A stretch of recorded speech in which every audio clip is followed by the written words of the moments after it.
네, 안녕하세요. 최경민의 계사입니다. 네, 시험 보느라고 다들 고생들 많으셨습니다. 결과가 어찌 됐든 그동안 이제 여러분들의 도전 그리고 그동안의 노력, 그건 정말 멋진 일이고 박수를 받아 마땅하다, 뭐 이런 말씀 꼭 좀 드리고 싶고요. 이 강의를 지금 듣고 계시는 분들은 뭐 2차생이 됐든 아니면 1차생이 됐든 뭐 초시가 됐든 재시가 됐든 어쨌든 이제 우리 시험 준비를 하고 계시는 분들일 텐데, 여러분들의 앞으로 그 수험 생활 진짜 열심히 잘하셔가지고 다들 좋은 결과 있기를 좀 바라면서 강평 강의를 좀 시작을 해보도록 할게요. 일단 그 문제를 막 풀기 전에 총평을 좀 먼저 해보자면, 그 올해 원가관리 회계는 전반적으로 이제 난이도 자체는 솔직히 좀 쉽게 나왔어요. 솔직히 쉽게 나왔는데 그래도 작년보다는 살짝 어려운 수준이었긴 했죠. 작년 이제 2024년, 그래서 25년 시험이 24년보다는 살짝 어렵게 나오긴 했는데, 그게 뭐 절대적인 기준으로 어렵게 나왔다라는 것까지는 아니고, 아시다시피 작년 24년 기출이 워낙에 역대급으로 쉬웠잖아요. 그래서 워낙 쉬웠다 보니까 그래도 그거보다는 어려웠던 것 같다. 그거보다는 어려웠지만 그래도 전반적으로는 좀 풀만했던 것 같고요. 그래도 이제 공부를 열심히 하셨던 분들은, 또 원가관리 회계에 대해서 좀 신경 써서 공부하셨던 분들은 10문제 중에서 그래도 최소한 한 7, 8문제 정도는 맞춰줘야 되지 않았나, 이렇게 생각을 하고요. 사실 뭐 만점을 받으신, 10문제를 다 맞추신 그런 분들도 상당수 계시지 않을까, 약간 이런 느낌이 들 정도로 그래도 좀 평이하게 나왔다라고 생각이 들었습니다. 그 강평은 어떻게 진행할 거냐면은, 우리 그 회계학 시험지를 좀 펼쳐 놓으시고요. 그 다음에 제가 지금 이 강의에다가 첨부 파일로 해설지를 좀 붙여 놓을 거야. 그래서 해설지도 좀 같이 준비하셔서 눈으로 보면서 이제 따라오시면 아무래도 수업을 듣는 게 편하실 겁니다. 그리고 1형 시험지를 기준으로 해서 강평을 할 거니까, 혹시나 이제 시험을 보셔서 그 나는 2형으로 시험을 봐서 2형을 갖고 계시다 하시는 분들은 그래도 1형의 그 시험지를 좀 준비하셔가지고 보시는 게 좀 편하실 거야. 그 회계학 1형의 이제 14페이지입니다. 14페이지에 보시면 41번 문제, 41번 문제에서부터 50번까지 10문제가 이제 원가 관리 회계잖아요. 그래서 그 1형 시험지 준비하시고 14페이지에 41번에서부터 천천히 문제 읽고 같이 한번 풀어보는 시간 가져보도록 할게요. 네. 자, 준비되셨을 거라고 믿고 41번 문제 차근차근 읽어봅시다. 주식회사 대한이라는 회사가 있대요. 이제 정상 개별 원가 계산 시스템을 채택을 하고 있더랍니다. 개별 원가 계산 뭔지 알잖아요. 자, 근데 우리가 정상이란 말이 붙어 있으면 아무래도 이제 제조 간접 원가에 대해서는 예정 배부할 것이다. 실제를 집어넣을 게 아니라 예정 배부한다라는 거, 그런 얘기를 좀 기억을 해주시면 되겠지, 그죠? 자, 3월달에 원가 계산 작업을 수행을 하고 있는데, 제조 간접 원가의 예정 배부율은 직접 노무 원가의 150%만큼이래요. 그러니까 직접 노무 원가가 만약에 100원 나왔다 실제로, 그러면 제조 간접 원가는 그냥 150원 이겠지라고 예상을 하겠다, 이런 컨셉인 거죠. 자, 배부 차이는 매월 말에 매출 원가에서 조정을 한대요. 조정 방법 우리 3가지 있었는데 그 중에서 매출 원가 조정법을 쓰겠다. 기초 제공품이 있었네요. A-21번이었대. 걔가 이제 2만 원이었었고요. 3월 중에는 A-22번 그리고 23번 이렇게 2가지 작업을 착수를 했는데, 실제로 이제 걔네들을 착수하면서 돈이 들어갔을 거 아니겠어요. 뿐만 아니라 사실은 기초 제공품도 아직은 제공품이다 보니까 그 녀석을 최종적으로 완성을 하기 위해서는 뭔가 또 돈을 썼겠지. 그래서 그거 하는 과정에서 직접 재료 원가가 6만 원 들어갔고, 그다음에 제조 간접 원가는 8만 5천 원, 뭐 요 정도가 이제 들어갔더랍니다. 그죠? 3월 말에 현재 진행 중인 작업이 A23번이 있는데, 그 녀석은 3월 말에도 진행 중인 거니까 결국은 뭐라는 거야? 23번은 아직은 진행 중이라는 얘기는 미완성이다 그거잖아요. 자, 미완성 제공품으로는 A23번 그거 하나 있는 것이고, 나머지는 다 완성이 됐대요. 그러니까 A21번하고 22번 얘네들은 다 완성이 됐나 보다. 그래서 이제 그 A23번 기말 제공품이 되겠죠. 그 녀석에 대해서 DM하고 DL은 각각 8,500원과 7,200원이 남아 있었더라라고 숫자를 줬어요. 단기 제품 대조 원가도 좋네. 17만 8,500원이었는데, 그랬다고 하면 단기 중에 실제로 발생한 노무 원가, 직접 노무 원가 얼마겠는가라는 걸 물어봤습니다. 그죠? 자, 첫 번째 문제니까 제가 왁구만 좀 잡아놨어요. 물론 사실 이런 건 있겠지. A21번의 기초에 있었고 22번과 23번을 시작을 했다. 그리고 뭔가 23번이 남아있으니까 나머지 것들은 완성됐다. 이렇게만 잡아도 뭐 문제 푸는 데는 지장이 없는데, 사실은 여기서 DMDR OH를 쓴 것은 단기에 착수한 게 얘네들이다라고 해서 얘들에 대해서만 돈 들어간 게 아니고, 사실은 요 녀석도 아직은 미완성이니까 단기 중에 뭐라도 해야 완성이 될 거 아니겠어요. 그래서 단기 중에 얘네들이 얼마 들어가는지는 아직은 잘 모르겠지만 이 돈을 쓰는 데 있어서 요 놈에 대해서 돈 쓴 것도 있기는 있어요. 그래서 굳이 뭐 쓴다라고 하면 요게 이제 A-21번 물론 요놈과 관련해서 돈 들어간 것도 있긴 있겠지, 그죠? 그래서 요놈까지 해서 일단 숫자를 좀 넣어봅시다. 일단 이제 제일 먼저 눈에 띄는 거 숫자 있는 부분만 위에서부터 쭉 내려와 볼게요. 세 번째 줄을 보시면 첫 번째 숫자는 150%인데 이게 이제 예정 배부율이잖아요. 그래서 예정 배부율이 150%다라는 말의 의미는 뭐냐면 이제 요거가 이렇게 둘 간의 관계 이렇게, 그죠? 요게 150%더라.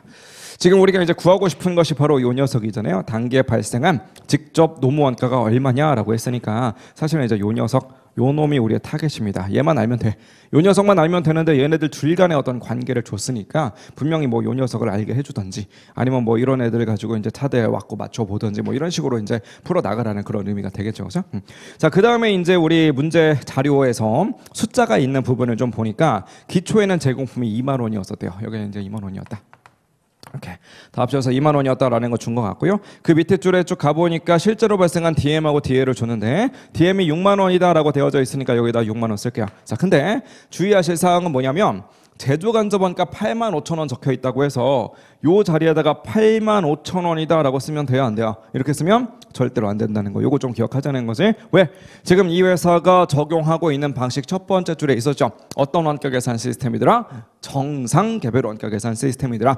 정상 개별 원가 계산이니까 요 자리에 제조간접원가 자리에 절대로 실제 원가를 넣을 생각이 없더라는 거야. 요 자리에 들어갈 말은 무조건 예정 배부액이 들어가야 된다는 거. 요걸 좀 조심하시면 되겠지, 그죠? 자, 그러면 실제로 발생한 제조간접원가는 어디다 써먹을 거냐? 얘랑 비교해서 그냥 배부 차이 정도 뽑아 먹어라.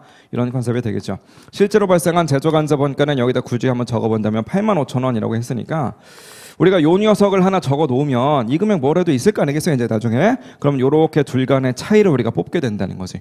둘 간의 차이를 우리는 배부 차이다 이렇게 이제 부를 거고요. 그 녀석이 뭐 얼마인지 몰라도 과대 배부냐 과수 배부냐 뭐래도 나오겠지. 근데 그 녀석이 나와 봤자 지금 우리가 궁금해하는 건 바로 요 녀석이거든요. 그럼 요 놈을 구하는 데 있어서 얘가 무슨 영향을 미칠 거냐? 만약에 이 회사가 뭐 원가 요소법이라든지 혹은 뭐 총원가 기준법이라든지 이런 비례배부법을 썼다라고 하면 이 차이 중에 일부를 누구도 가져가야 되냐면 요 녀석도 가져가야 되거든요. 요 녀석도 뭔가 차이를 조정하게 된다는 거니까 결국은 요 자리가 변하면 요 자리도 뭔가 좀 변할 여지가 있긴 있겠지, 그죠? 물론 뭐 얘하고는 솔직히 상관없는 얘기긴 한데 그래도 어쨌건 간에 요 녀석이 좀 변할 여지가 있으니까 조심하시오, 이 정도의 이야기는 될 텐데 지금 우리는 이 차이를 어디다가 조정하는 방법을 쓴대요. 매출 원가에다가 싹 다 조정할 거다라고 했으니까 사실은 지금 우리가 제공품 개정만 그려놨지만 매출 원가 조정법이라는 것은 결국은 제품 개정까지 여기에 딱 있다라고 했을 때 얘한테 모든 것들을 다 씌워버리겠다는 거잖아. 매출 원가니까, 그죠? 그래서 요 녀석에다가 다 조정하겠다는 얘기는 반대로 말하면 요 자리에선 우리가 건드리는 거 없다는 거야. 그러니까 한마디로 차이가 얼마가 나든 말든 이 계정들하고는 상관이 없으니까 그다지 볼 필요 없다라는 그런 의미로 받아들이시면 되겠어요. 이해할 수 있겠죠? 그래서 문제를 쉽게 내려고 매출원가 조정법이다라는 걸 준 건데 괜히 또 매출원가에다 조정해야 되는데 그럼 차이가 얼마나 나오지? 매출원가에다 조정하면 여기 숫자가 어떤 영향을 미치지? 이런 식으로 가면 괜히 또 시간만 많이 잡아먹게 되겠지. 이해할 수 있겠죠? 자, 어쨌든 우리한테는 이런 차이까지는 필요가 없더라. 자, 밑으로 좀 더 내려가 보시면 A-22번과 23번을 착수를 했는데 관련해서 6만 원 이거 넣었네요. 그다음 밑에 보니까 A23번을 제외하고 나머지 것들은 다 완성이 됐어요. 그래서 얘네들이 이제 단기 제품 제조 원가가 될 것이고 그 녀석을 먼저 한번 넣어보자면 단기 제품 제조 원가가 178500만큼이랍니다. 여기다가 178500 이거 잡아주면 되겠네. 자, 그 위에 가보니까 직접 재료 원가, 직접 노무 원가가 또 나오는데 그 녀석이 뭐냐면 지금 미완성되어 있는 A-23번 그 녀석 이야기였죠. A-23번이 얼마였었냐면 직접 재료 원가는 8,500원이었대. 8,500원.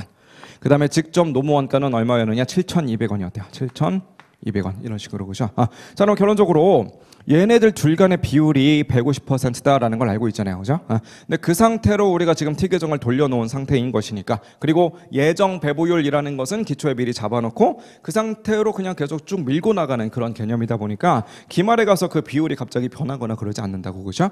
그래서 결국은 이 녀석도 틀림없이 150%의 비율을 그대로 유지할 것이다. 어차피 차이가 있어도 매출 원가가 다 가져갈 거니까 여기 있는 이 녀석은 그냥 예정 배부인 그 상태, 즉 DL의 150%인 그 상태로 그냥 놔둬도 된다, 이런 의미가 될 거 아니겠어요? 그래서 결국은 여기가 7,200원이다라는 걸 준 건 요 자리도 주고 싶었다라는 그런 의미라는 거죠. 그래서 여기다가 1.5배만큼 때려주시면 얼마가 될 거냐? 아마도 1,800원 정도 이렇게 계산이 되겠네, 그죠? 1,800원. 1,800원 정도, 요 정도 이제 계산하시면 될 것 같아요. 이렇게 7,200원에다가 1.5배를 들여서 1,800원 이렇게. 되셨죠? 자, 그렇다라고 한다면 결국 우리는 나머지 것들은 다 채워놨고 얘랑 딱 두 가지만 남아있는데 지금 우리가 알고 싶은 것은 뭐냐면 바로 DL이거든요. DL이 궁금한 거니까 우리 DL 자리에다가 우리가 미지수 X라는 말을 하나 넣어줍시다. 이렇게. 얘가 만약에 X다라고 하면 그 150%니까 이 자리는 얼마겠어요? 당연히 1.5 X가 되겠죠. 이렇게. 그죠? 자, 그럼 미지수는 하나밖에 없는데 어차피 나머지 숫자들은 다 알게 됐거든요. 그럼 결국은 차변과 대변의 합계는 무조건 맞아야 된다라는 거 그걸 알고 있으니까 결국은 얘네들을 싹 다 이제 더하시고 이렇게. 그죠? 그 다음에 얘네들을 싹 다 더해주시고 그 둘이 같다라고 놓으면 미지수 하나밖에 없으니까 우리가 충분히 X값을 찾아낼 수가 있게 된다는 거죠. 그죠? 자, 해설지에다가는 이 방정식을 좀 자세하게 좀 적어놨으니까 참고하셔서 X값을 한번 구해보시면 X는 아마도 얼마가 나올 것이냐 5만 원 정도 이렇게 나오게 될 겁니다. 이렇게 5만 원 거죠? 자, X값이 5만 원이 나오니까 답은 이제 3번 골라주시면 되겠네요. 그죠? 자, 42번으로 넘어가 보도록 할게요. 자, 42번에서는 원재료 A를 사용해서 결합 제조 공정에서 결합이라는 두 글자 보자마자 결합 원가 계산이구나. 그럼 결합 원가 계산이면 당연히 결합 원가의 배부 이게 좀 이슈가 될 거라고요. 배부하는 방법 4가지 배우셨을 거예요. 자, 4가지 뭐뭐 있었는지 한번 떠올려 보세요. 공부 열심히 하셨고 지금 기출문제 강평까지 들을 정도의 수준이라면 그 4가지는 충분히 여러분들이 떠올릴 수 있을 것으로 봅니다. 그래서 그 4가지 방법 중에서 도대체 뭘 쓰라고 하는 건지 그런 것들을 좀 눈여겨봐야 되겠네. 천천히 읽어봅시다. X제품, 그 다음에 Y제품 이렇게 두 가지를 판매를 하고 있는데 X는 분리점에서 그냥 팔면 된대요. 바꿔 말하면 추가 가공 그런 거 안 하겠다 이런 얘기가 되겠네. 마침 그 뒤에 써 있네요. 추가 가공하지 않는다. 자, 제품을 X는 2,000개를 만들었고요. Y는 3,600개만큼을 만들었대. 근데 X는 아까 전에 분리점에서 그냥 팔면 된다고 그랬거든요. 그때 얼마를 받고 파느냐? 60원. 순실현 가치법을 쓰겠대. 우리 4가지 방법 가운데서 가장 많이 출제되는 그 방식이네요. NRV법, 순실현 가치법을 제시를 해줬고 X한테 배부된 결합원가를 15만 원이다라고 줬어요. 역산하는 문제네. 원래는 어떻게 보통 줘요? 보통은 결합원가 총액이 얼마다라는 걸 주고 순실현 가치법이니까 두 제품의 순실현 가치를 구해봐라. 그런 다음에 그 순실현 가치의 비율대로 결합원가를 뿌려봐라. 그럼 얼마씩 배부가 되겠는가 보통 이렇게 물어보는데 그 결과론적으로 X한테 간 게 15만 원이다라는 걸 이제 먼저 제시를 한 거죠. 자, Y에 대해서 단위당 추가 가공원가는 10원. X는 추가 가공 필요 없이 그냥 팔면 된다라고 했었는데 Y는 추가 가공이 필요한가 봐요. 그 과정에서 단위당 10원 정도가 들어간다. 자, 총 결합원가는 60만 원이었대. 그럼 Y는 도대체 최종 판매 가격이 얼마였겠는가라는 걸 물어보고 있네요. 천천히 한번 풀어보도록 합시다.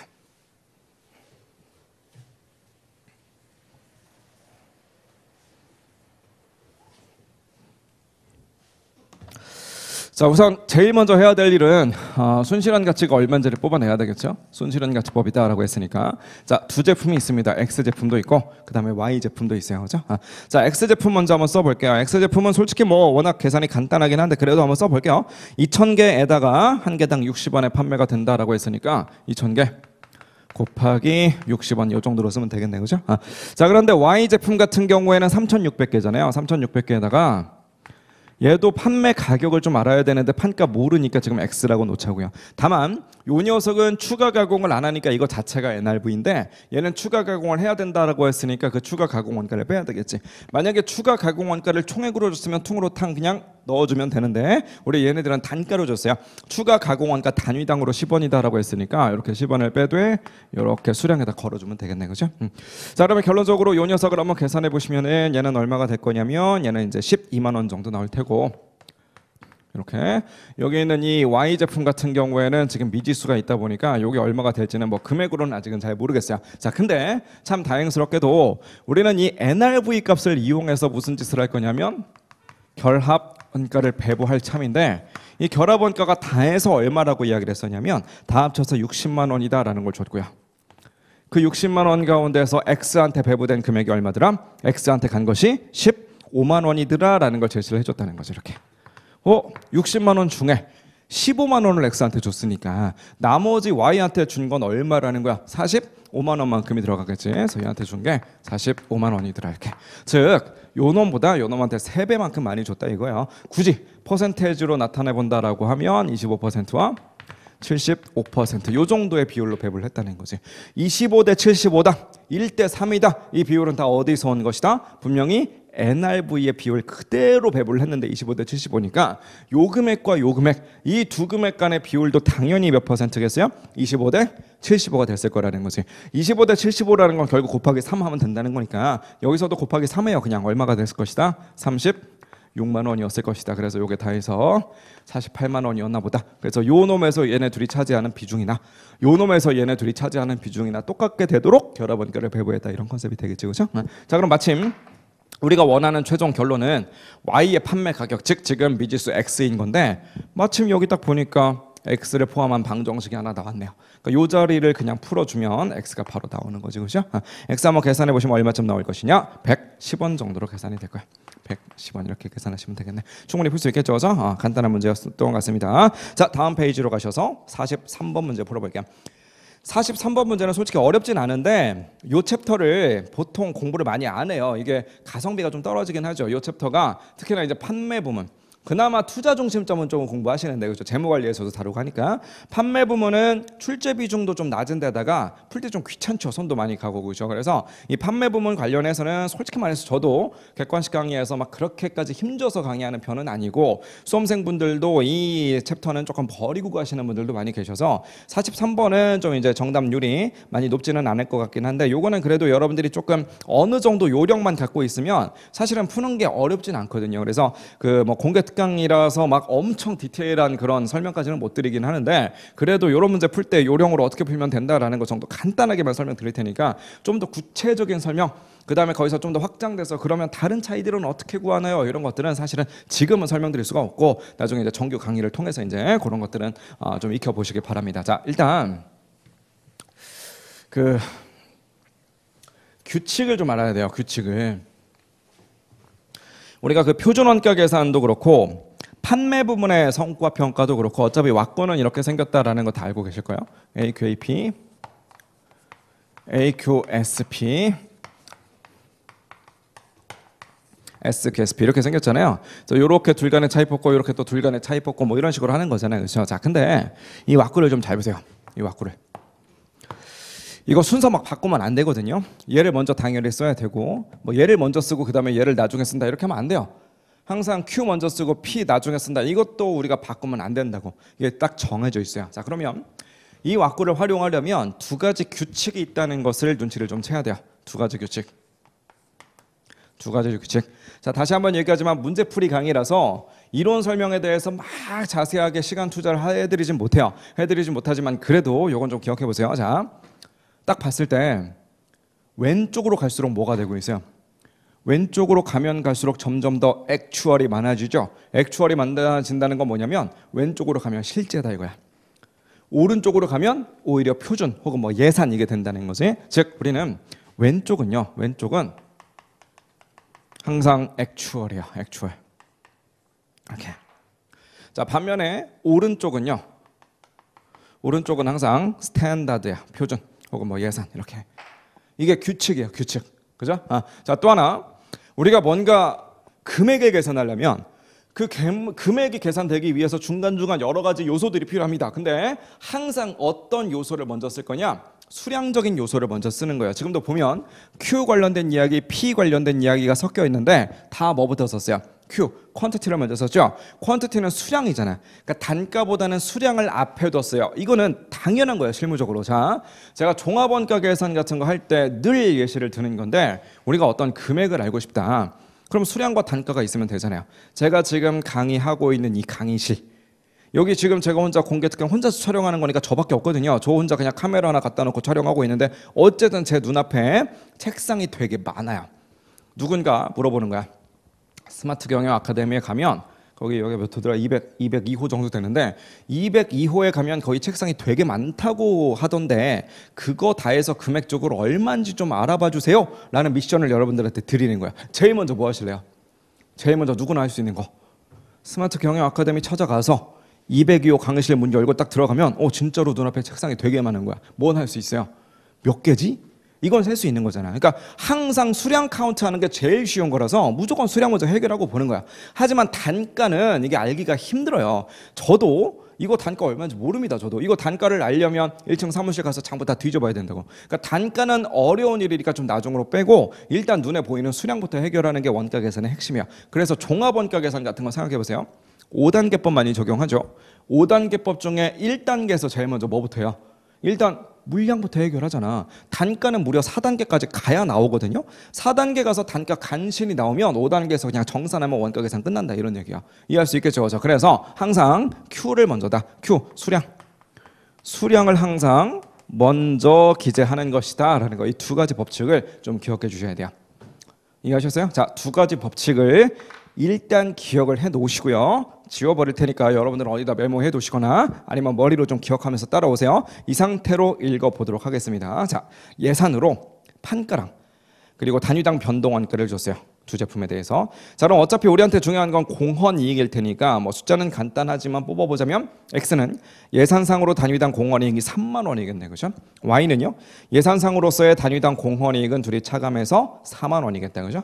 자, 그다음 자료 역시나 예산상으로 총 판매량은 200개래요. 총이니까 X, Y 합쳐서 200개 팔 것으로 예상한다 이런 얘기죠. 두 제품의 예산상으로 총 공헌이익은 730만 원 이랍니다. 자, 실제 배합 비율은 70%래요. Y가. 이번에 또 실제가 나왔네. 자, 지금 주어지는 데이터들이 예산, 스탠다드인지 실제 액추얼인지 그런 것들을 잘 보면서 따라오셔야 돼요. 자, X랑 Y의 총 매출 수량 차이가 73만 원만큼 unfavorable한 거니까 불리한 차이인데 박스 밑에 보니까 X라는 제품만 콕 집어서 매출의 배합 차이가 얼마겠는가라는 걸 물어보고 있습니다. 자, 한번 왁구를 잡아보도록 할게요.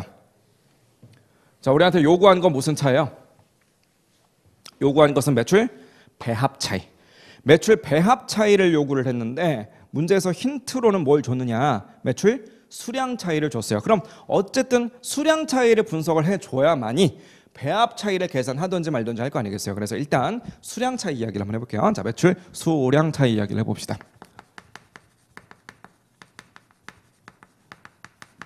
자, 말 그대로 매출 수량 차이라는 말의 개념은 숫자 두 개 간에 수량에서 뭔가 차이가 난다는 거야. 숫자를 두 개 뽑을 텐데 수량은 서로 다른 걸 기재할 겁니다. 자, 보세요. 우리가 이제 금액을 가야 돼. 금액으로 가려면 일단 기본적으로는 수량과 단가가 있어야 되는데 항상 무슨 얘기를 먼저 하자고요? 수량 얘기를 먼저 하자고. 그래서 수량을 먼저 쓸게요. 여기다가 수량이란 말을 쓰고요. 이렇게. 자, 여기다가 단가를 너무나 때리고 싶은데 애석하게도 제품이 두 종류가 있어요. 제품이 두 종류가 있으면 무슨 이슈가 생길 거냐면 이게 몇 퍼센트가 X 거냐. 그러니까 수량이 몇 개가 있어. 수량이 뭐 예를 들어 100개가 있는데 이 100개 중에 X가 차지하는 게 몇 퍼센트고 이 100개 중에 Y가 차지하는 게 몇 퍼센트냐. 이 배합도 좀 나와야 된다고. 그래서 배합 이야기를 여기서 꺼내 볼게요. 이렇게. 자, 이 상태에서 이제 단가를 곱해야 되는데 이제 우리는 공헌이익을 분석할 거니까 단위당 공헌이익 내려주겠습니다. 자, 비교를 해야 되니까 똑같은 거 하나만 더 써볼게요. 수량 그리고 배합 그리고 단위당으로서의 공헌이익. 자, 그럼 잘 보세요.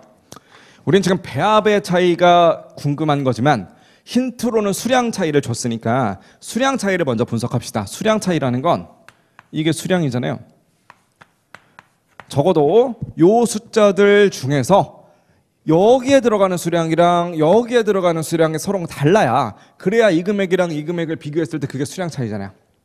이해할 수 있겠죠? 다시 한번 요거 3개 곱한 금액이 뭐래도 나올 거야. 이렇게 이게 나올 거야. 이렇게 분명히. 그죠?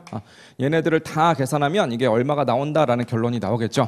얘도 마찬가지로 얘네들을 다 계산해주면 그게 얼마가 나온다라는 결론이 쓱 나오게 될 텐데 요 둘 간의 차이를 우리가 만약에 매출의 수량 차이다. 매출 수량 차이라고 이렇게 이제 부른다면 이게 정말 매출의 수량 차이라면 여기 들어가는 수량이 몇 개냐 이거랑 여기 들어가는 수량이 몇 개냐 이거랑 서로 차이를 내게끔 서로 다른 숫자를 집어넣어 놨으니까 매출 수량 차이가 나올 거 아니겠어요. 그죠? 자, 그러면 얘네 둘은 서로 다른 걸 넣을 건데 한 놈은 액추얼을 넣을 거고요. 한 놈은 스탠다드를 넣을 거야. 그럼 어떤 놈을 액추얼, 어떤 놈을 스탠다드로 넣어야 되겠어요? 아까 전에 적어놨던 거 왼쪽은 액추얼이라고 오른쪽은 스탠다드라고요. 그래서 이 자리는 액추얼을 집어넣으시고 이 자리에다가는 우리는 스탠다드를 집어넣을 거예요. 이렇게 이해하셨어요? 네. 자, 이해했을 걸로 믿고 이번에는 배합 이야기를 합시다. 자, 잘 보세요. 수량에 대한 차이만 여기다 녹일 거야. 그럼 바꿔 말하면 오로지 차이가 나는 건 수량이지 배합까지 차이가 나면 안 돼요. 그죠? 공헌이익까지도 차이가 나면 안 돼. 다른 것들은 다 맞춰놓고 오로지 수량만 차이가 나게끔 해놨으니까 매출 수량 차이일 거 아니겠어요. 그래서 배합과 단위당 공헌이익은 똑같은 걸로 통일시킬 겁니다. 그럼 마지막으로 남은 숙제는 통일시키는 건 좋아, 얘네 둘을. 근데 액추얼 금액으로 통일을 시킬지 아니면 스탠다드로 통일을 시킬지, 그게 이제 문제가 딱 되는 거죠. 자, 근데 항상 이런 생각을 하시면 돼요. 우리가 지금 비교하려는 건 뭐다? 수량. 그럼 내가 비교하고 싶어하는 이놈의 수량, 얘를 기준점으로 삼아서 걔보다 왼쪽에 서 있느냐 오른쪽에 서 있느냐, 그것만 따지시면 돼요. 자, 수량이라는 이 녀석을 기준점으로 삼아서 지금 배합과 공헌이익이라는 건 다 어디에 있어요? 오른쪽에 있네. 얘도 마찬가지 수량을 기준점 삼아서 모든 건 다 오른쪽에 있거든요. 오른쪽은 항상 뭐라고요? 오른쪽은 스탠다드라고 해서 통일시킬 때도 스탠다드로 통일시키는 거예요. 얘도 스탠다드, 그럼 얘도 스탠다드. 얘가 스탠다드, 그럼 얘도 스탠다드. 이렇게 통일시킨다고. 이해하셨죠? 자, 이 상태로 X랑 Y에 대해서 숫자를 하나씩 집어넣어 보도록 할게요. 이렇게. 자, 알고 있는 숫자 하나씩 넣어봅시다. 3만 원과 4만 원 알죠? 단위당 공헌이. 근데 예산이니까 스탠다드. 마침 보니까 이게 다 스탠다드네. 그렇죠? 그래서 3만 원과 4만 원 넣어줍시다. 여기 3만 원, 여기는 4만 원. 마찬가지로 여기도 3만 원, 요 자리도 4만 원 이렇게 좀 넣어줄게요. 따라오셨죠? 그죠? 자, 그 다음 예산상으로 총 판매량이 200개만큼이래. 예산이니까 스탠다드거든요. 총 200개만큼이랍니다. 그럼 여기 200개 이렇게, 여기도 200개 이렇게. 그러니까 지금 요 수량까지는 X랑 Y랑 합친 토탈 수량인 거예요. 이 배합이 있으니까 요 200개 중에서 몇 퍼센트, 200개 중에서 몇 퍼센트에서 X랑 Y로 갈라지는 겁니다. 그래서 제일 왼쪽에 있는 수량은 총 수량이에요. 자, 근데 여기에 들어갈 수량은 우리는 액추얼 수량을 넣어야 되니까 200개는 여기만 넣으시고 여기는 넣으면 안 되겠지. 뭔가 200개랑은 다른 어떤 수량이 들어가게 되겠죠. 자, 그거는 아직은 모르겠어요. 밑으로 좀 내려가 보니까 실제 배합비, 실제 그 두 번째 점, 예산상의 총 공헌이익이 730만 원이다라는 게 나오는데, 예산상으로 공헌이익이 총액이라는 건 요거 말하는 거잖아요. 요게 지금 730만 원이다라는 걸 이렇게 준 것 같아요. 그럼 잘 보세요. 요게 730만 원이면 지금 우리는 스탠다드 배합 요거 하나만 딱 남겨놓고 있는데, 어차피 스탠다드의 배합이라는 것은 합쳐서는 배합이니까 100%가 돼야 될 거 아니겠어요. 지금 뭔 얘기냐면 X의 배합을 X라고 하면 Y의 배합은 Y라고 쓰면 안 되죠. 여기는 뭐라고 쓰면 되겠어요? 1-X 이렇게 써주면 된다고. 이해할 수 있겠죠? 자, 그럼 잘 보세요. 요 놈하고 둘이 더했더니 그 값이 730만 원이래. 그럼 미지수는 지금 X 하나밖에 안 남잖아요. 요 놈 다 곱한 거 플러스 요 놈 다 곱한 거 한 게 730만 원이다. 그럼 요 식을 이용해주면 우리가 X 구할 수 있죠. X를 한번 구해주시면 이게 몇 퍼센트 나올 거냐면 35%쯤 나올 거예요. X가 35%라고 나옵니다. 그래서 여기를 35%라고 집어넣을게요. 그럼 나머지 얘는 1-X니까 65%쯤 되겠죠. 검사는 한번 하세요. 요놈 다 계산하시고 그 다음에 얘를 계산하셔서 둘을 더해주면 분명히 얘가 딱 나올 거라고. 이해하셨죠? 무슨 말인지. 그죠? 자, 요 녀석을 다 계산했다라고 치면 그 다음 자료로 넘어가 보도록 합시다. 실제 비율이 70%다라는 게 나오는데, 지금 우리는 배합만큼은 35대 65로 맞출 거니까 요 자리도 몇 퍼센트가 될 거냐면 35대 65가 되는 거지. 70%라는 비율은 아직은 쓸 때가 안 됐네. 그죠? 그래서 얘는 일단 킵해두고, 밑에 보니까 매출 수량 차이 우리한테 힌트로 준 게 73만 원이래. 여기다 적어봅시다. 요 힌트. 얘를 써먹기 위해서 지금 우리가 이 짓을 하고 있는 거죠. 73만 원만큼 분리하되. 자, 분리하다는 건 요 놈이 얘보다 크다는 거예요? 아니면 작다는 거야? 지금 우리가 뽑아놓고 있는 이런 숫자들이 다 뭐야? 다 공헌이익이잖아. 공헌이익이니까 예산보다 실제가 커야 좋아요? 아니면 작아야 좋아요? 당연히 공헌이익이니까 예산보다는 실제가 더 커야지 기분이 좋은 거예요. 딱 봐도 왼쪽으로 간 게 더 실제잖아. 얘는 다 스탠다드인데 얘는 하나라도 실제가 있으니까 왼쪽이 조금이라도 더 실제입니다. 근데 왼쪽이 더 컸다면, 이익이 더 컸으니까 좋아했을 거야. 그럼 favorable이다 라고 했을 건데, 지금은 unfavorable이다 라고 표현한 걸 보니까 왼쪽 실제가 더 작았던 거죠. 그럼 결론적으로 이 금액을 어떻게 계산하면 되느냐, 요 놈에서 얘를 빼버리면 되겠네요. 그죠? 빼버리시면 쟤는 얼마가 됐을 거냐면 657만 원이었을 거야. 657만 원. 이렇게. 이해하셨죠? 자, 그러면 지금 요쪽 자리를 잘 보니까 수량만 남아 있어요. 무슨 수량? 실제 수량. 근데 아까 전에 제가 말씀드렸죠. 요 수량이라는 데이터는 총 수량을 뜻한다. 왜? x랑 y랑 갈라지는 건 배합이 나오고부터 갈라지는 거야. 그러니까 전체 총 수량에다가 배합을 x의 배합을 곱해주면 이제 이만큼은 x의 몫이고 y의 배합을 곱해주면 이만큼은 y의 몫이다. 그때부터 x랑 y로 갈라지는 거니까 이 배합이 나오기 전에 수량은 총 수량을 넣는 겁니다. 그럼 총 수량이라는 것은 어차피 여기 들어가는 거나 여기 들어가는 거나 같을 거 아니겠어요? 그래서 그 녀석을 또 미지수로 뭐 a 같은 거 이렇게 넣어주자고 이렇게. 그럼 결국은 요 놈이나 미지수 A 하나밖에 없으니까 그들 둘을 더했더니만 657만 원이 되더라. 그렇다고 한다면 우리가 A 값이 얼마인지 충분히 계산해낼 수가 있게 되는 거죠. 이해할 수 있겠죠? 그죠? A 값 한번 계산해 보시면 이게 180개로 나올 거야. 180개. 여기를 계산해 보시면 180개. 여기도 180개. 요 정도로 계산이 될 겁니다. 검사는 꼭 한번 해보시라고. 요놈 계산하시고 요놈 계산하셔서 둘을 더하면 얘 딱 나오는 거 확인할 수 있을 겁니다. 되셨죠? 자, 이제 우리가 원하는 매출 배합 차이로 한번 가볼게요. 매출 배합 차이.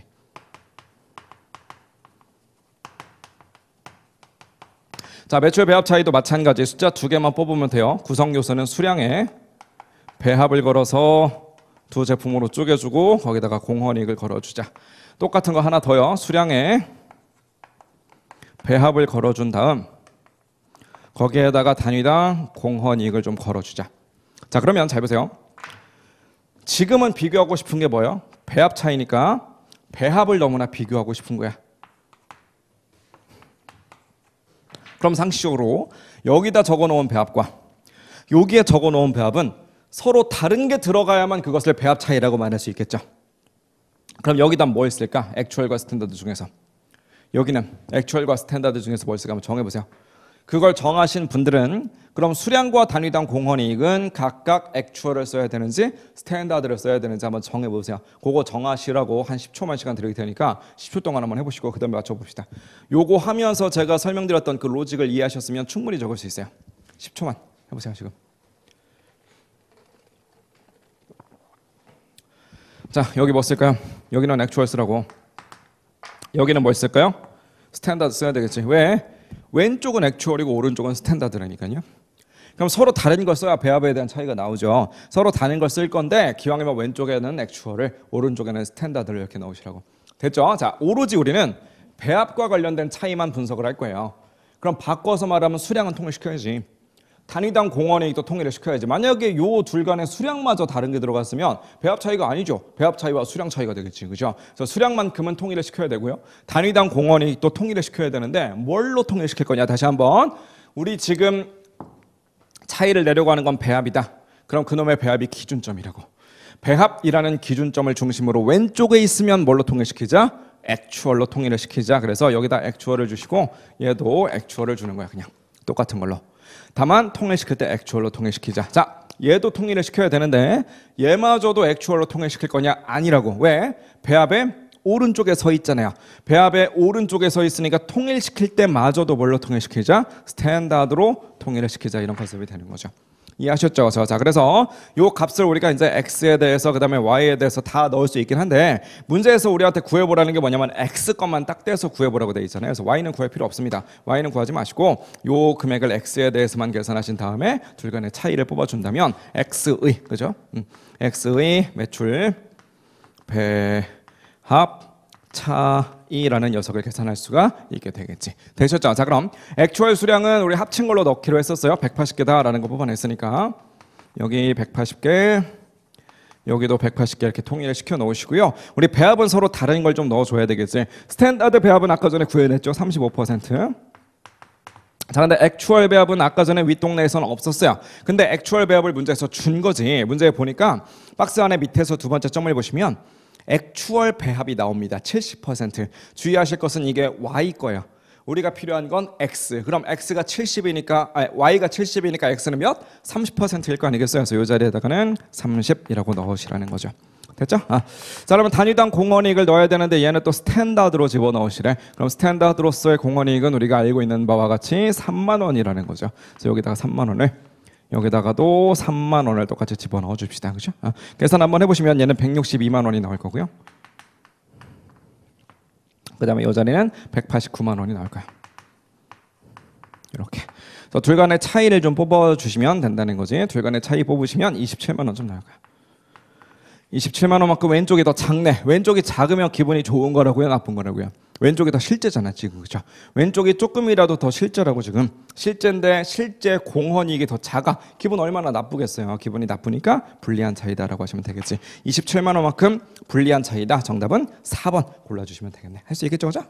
자, 44번으로 갈게요. 44번은 뭐 솔직히 너무 쉽게 나오긴 했어요. 근데 어쨌든 풀어봅시다. X 1년 초에 설립된 대한이라는 회사가 있대. 1월과 2월의 단위당 판가는 동일하고요. 1월, 2월 관련해서 자료를 줬는데 생산량과 판매량을 제시를 해줬고, 고정 제조 간접 원가와 고정 판매 관리비를 줬습니다. 선입선출법 쓰고 있고요. 실제 원가 계산 제도를 적용을 한데 제공품도 엎드립니다. 2월에 기간 조심하시고 전부 원가 계산 영업이익을 봤더니 120만 원이더라. 그럼 변동 원가 계산 영업이익은 얼마겠느냐? 공손 감손도 어때요? 전형적인 무슨 문제인가요? 전형적으로 이익 차이 조정 공식 써먹을 줄 아십니까? 라는 스타일의 문제가 되겠네요. 그죠? 이익 차이 조정 공식을 한번 외워볼게요. 자, 이익 차이 조정 공식은 교재마다도 조금 다르게 써 있고 강사마다도 조금 다르게 좀 풀이를 외우게 만들어 드리기 때문에, 왁구를 잡아 드리기 때문에 아마 이 강평을 들으시는 분들 중에서 이제 제 강의 안 들으신 분들도 있으니까 좀 저랑 다르게 외우고 계시는 분들도 있을 거예요. 근데 상관없어요. 어차피 이렇게 표현하나 저렇게 표현하나 다 똑같은 소리거든요. 사실은 표현 방식이 좀 다를 뿐. 그래서 내가 하던 방식이 더 편한데 하시는 분들은 그냥 그걸로 계속 하시면 돼요. 하지만 저는 이제 제가 어떻게 공식을 잡아 드리냐면, 저는 항상 이제 변동원가 계산의 영업이익에서 출발. 거기에서 이제 기초를 빼고 비기닝 인벤토리에 뭘요? FOH를, 그죠? 가산하자. 무엇을? 기말재고 엔딩 인벤토리에 고정 제조 간접 원가 FOH를. 그럼 뭐가 나올 것이다? 전부 원가 계산이 나올 것이다. 이렇게, 그죠? 자, T 계정에 태워주는 거 제품 원가라고 부르죠. 제품 원가 얘네 몇 개? 전부 다 4개. DM, DL, VOH, FOH. 하지만 변동 원가 계산에서는 변동비만, 그래서 DM과 DL과 VOH까지만, 즉 FOH는 빠진다는 거지. 얘랑 차이가 나는 건 FOH밖에 없는 거니까 FOH를 가지고 조정을 하자는 거고, 기초 재고에 있는 건 빼고 기말 재고에 있는 건 더하자 이거지. 자, 이게 여러분들이 다들 외우고 계시는 아마 이익 차이 조정의 공식일 겁니다. 공식이 왜 이렇게 나오는데요? 저는 저 공식을 좀 증명해 주셨으면 좋겠는데, 그런 거는 기본 강의라든지 객관식 강의라든지 2차 강의에서는 신나게 해드리죠. 당연히 해드리는데 지금은 그냥 문제풀이 강의니까 그런 것까지 해드리기에는 시간적인 여유가 없다고. 그렇죠? 그래서 이 공식은 당연히 외우셔야 되고, 외우는 건 당연한 건데 왜 이렇게 나오는지도 좀 알아야 나중에 2차 문제도 풀어요. 그래서 왜 이렇게 나오는지 그런 것들은 강의의 도움을 좀 받으셔야 된다. 뭐 그런 말씀 드리면서, 자, 요 식에다가 그냥 대입을 해봅시다. 지금 우리가 궁금한 건 2월이에요. 자, 우리한테 물어보는 것은 변동원가 계산입니다. 그래서 우리의 타겟은 바로 요 녀석이 궁금한 것이다. 근데 요 놈에 대한 힌트로 뭘 줬느냐면 얘를 준 거죠. 이렇게 전부 원가 계산으로 한번 구해봤대. 그랬더니 얼마 나오더라? 120 나오더라. 그럼 예구하고 예구하면 얘가 나오는 거 아니겠어요? 그렇죠? 자, 근데 수량 왁구를 좀 보세요. 어차피 2월 입장에서의 기초 재고라는 건 1월 말 재고잖아요. 1월 말에 몇 개 남아 있겠어요? X 1년 초에 설립되어 있으니까 1월 초에는 아무것도 없었을 거 아니에요, 그렇죠? 그럼 9,000개 만들어서 6,000개 팔았으면 남아있는 건 3,000개였겠지. 수량은 3,000개. 얘도 마찬가지. 수량부터 빨리 해결하시는 게 좋다고. 자, 기말 2월 말이 되겠죠. 기초에 3,000개로 출발했습니다, 그렇죠? 3,000개에서 9,000개를 만들었으니까 12,000개가 돌아가고 있는데 판매량도 12,000개요. 그러니까 12,000개 돌아가고 있었는데, 생산량 포함해서 기초재고 포함해서 그 12,000개를 다 팔아버렸으니까 2월 말에는 결국 재고가 남아있다 안 남아있다? 하나도 안 남아있다. 그래서 단가가 얼마냐 필요 없이 수량이 빵개니까 당연히 금액도 빵개일 수밖에 없는 거죠. 빵원일 수밖에. 그래서 결국은 얘만 구하면 돼요. 자, 근데 여기다가 단가를 때려주는 건 좋은데, 요 단가는 항상 무슨 단가를 때려야만 되느냐?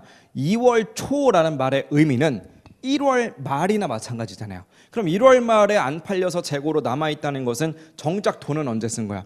1월 달에 돈 써서 나름대로 만들었는데 그 1월 달에 돈 써서 만든 녀석들이 아직 안 팔려서 1월 말까지 창고에 남아있었고 그놈들이 2월 달로 넘어왔다, 이런 얘기잖아요. 그렇죠? 그래서 결국 얘네들에 대해서 돈 쓴 건 정작 1월이니까 우리가 요 놈에 대해서는 항상 1월 달에 단위당 FOH를 구해줘야만 된다는 거지. 이해할 수 있겠죠? 자, 그러면 1월 달에는 FOH가 얼마 나왔어요? 180만 원. 자, 180만 원 왜 썼어요? 1번 만들다가, 2번 팔다가. 뭐요? 고정 제조 간접원가잖아요, 그죠? 제조 간접원가니까 당연히 뭐 하다가 썼을 것이다? 만들다가. 그래서 몇 개 만들었는데요?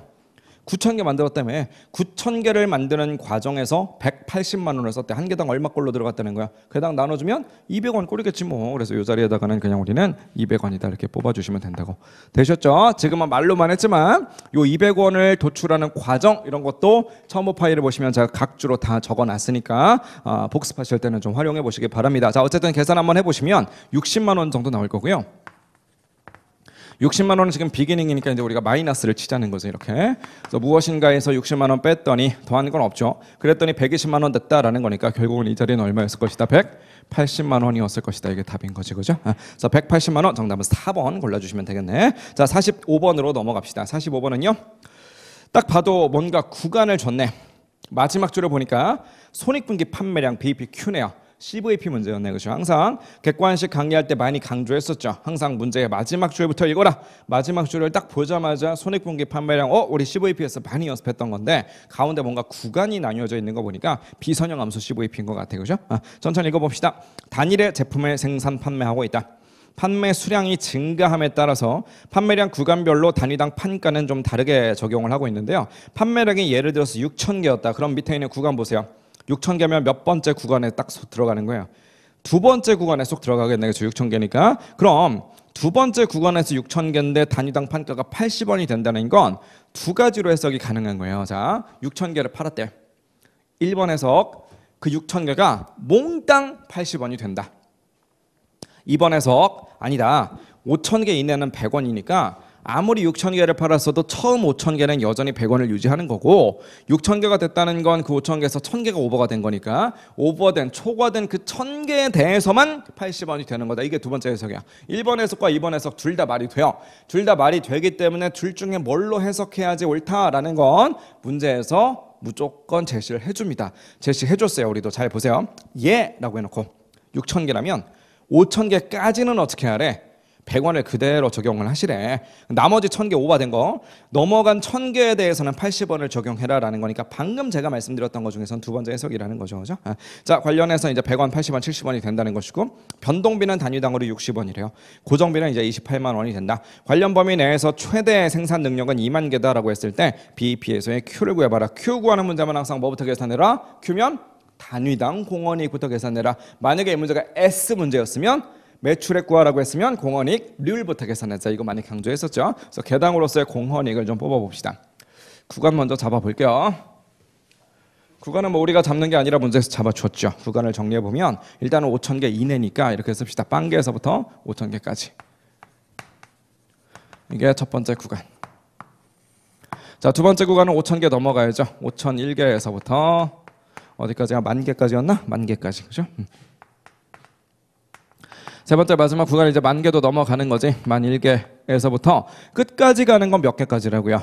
얘네들 최대 생산 능력이 20,000개다라고 했으니까 그 20,000개를 넘어가서 분석하는 것은 아무런 의미도 없더라는 거지. 됐죠? 자, 첫 번째 구간부터 분석해 봅시다. 첫 번째 구간은 그냥 단위당 판가 무조건 100원일 거 아니겠어요? 그래서 100원에 팔았는데 변동비가 한 개당으로 60원씩 나온다는 얘기는 공헌이익은 40원이었다 그런 얘기잖아요. 그래서 40원씩 여기에다가 Q는 BEPQ라고 넣었죠. 손익분기니까. 이렇게 때려주자.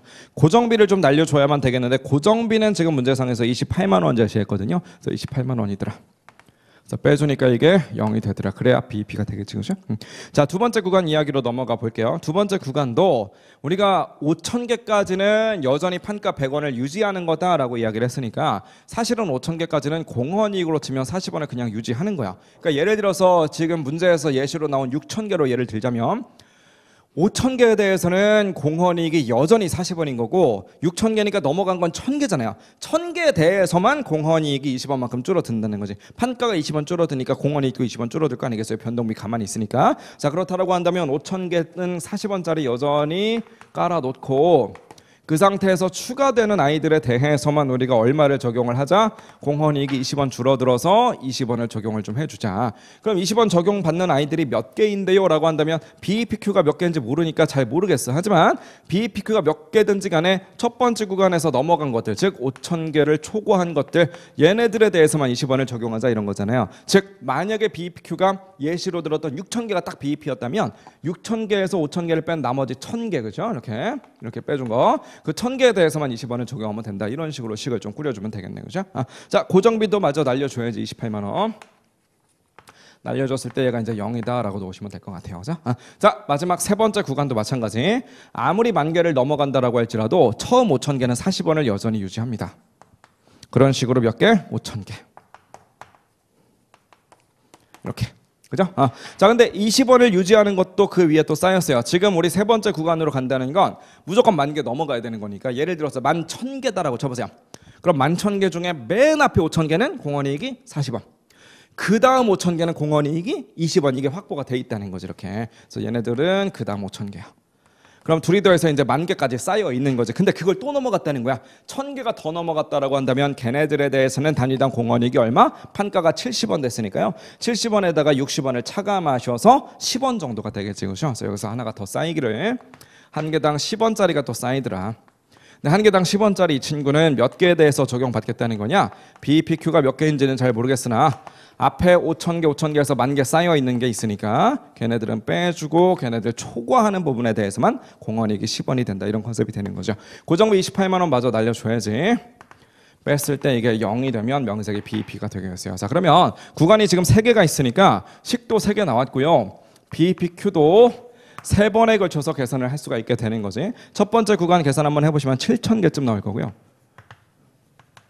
두 번째 구간에서는 아마도 9,000개쯤 나올 겁니다. 마지막 세 번째 구간에서도 계산을 해보시면 이게 8,000개가 나오는데 우리 항상 비선형 CVP에서는 마지막에 이 답이 말이 되는지 안 되는지 이걸 좀 따지기로 했었잖아요. 7,000개 말 되나요? 5,000개까지의 세상인데 7,000개면 저 구간의 정의를 넘어가 버렸잖아요. 그래서 얘는 절대로 답이 안 된다고. 그죠? 이 녀석은 어때요? 5,000개에서 10,000개까지의 세상인데 9,000개라면 쏙 들어왔잖아요. 그렇죠? 얘는 답으로서 자격이 충분히 갖춰져 있습니다. 얘는 어때요?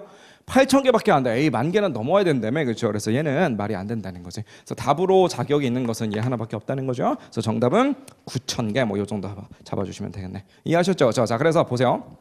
이게 솔직히 말해서 저는 그냥 이 식들을 설명드리느라고 얘들을 먼저 잡아놨지만 이 식을 다 쓰고 얘네들 하나하나 계산하려면 시간이 좀 걸리잖아요. 그렇죠? 그래서 여러분들이 문제 풀 때는 사실은 뭐부터 해야 되냐면 이 식을 다 적어놨으면 얘 먼저 뽑고 안 되는구나 라는 걸 먼저 가야 돼요. 마찬가지로 요 식을 먼저 뽑고 그 다음에 요걸 계산해 놓은 다음에 답이 되는구나 라는 걸 알아냈잖아요. 그럼 사실은 마지막 식은 굳이 시간 들어가면서 쓸 필요가 없다고. 어차피 답은 하나일 테니까. 그래서 그냥 이거 9,000개가 답이구나 하고서 답은 4번 딱 골라버리고 그냥 쿨하게 넘어가면 된다고.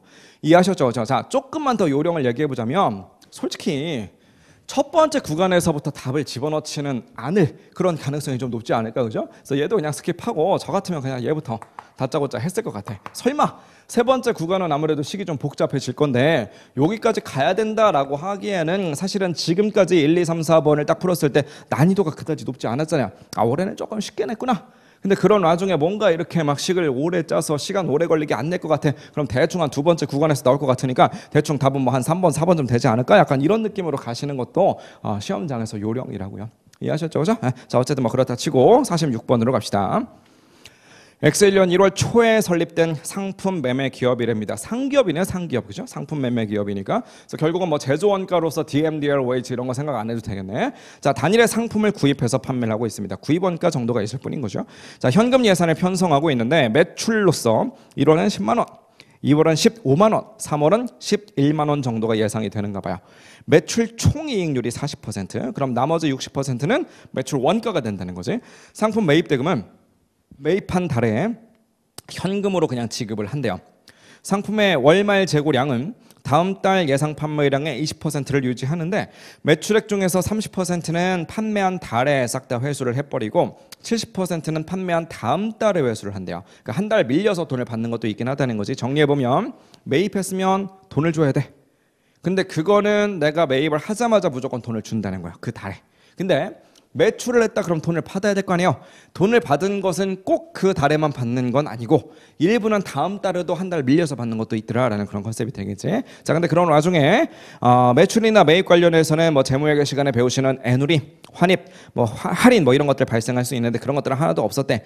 2월 중에 판매 관리비로서 이제 9,000원 정도를 현금으로 지급했다. 그럼 당연히 현금 유출액으로 이 9,000원도 고려를 좀 해줘야만 되겠죠. 자, 2월달 한 달간 예상되는 현금 유입액과 그리고 현금 유출액 유입액의 차이를 구해보세요. 결과적으로는 순현금 유입액, 그죠? 순액으로 현금이 얼마나 증감할 것이냐, 그거 한번 계산해보라 라는 뜻인 것 같아요. 그래서 결국은 유입액이 얼마인지, 유출액이 얼마인지를 다 봐야 될 것 같고요. 판가라든지 구매 단가 이런 것들 전부 다 불변이랍니다. 되셨죠? 그렇죠? 자, 그럼 왁구를 좀 잡아보도록 할게요.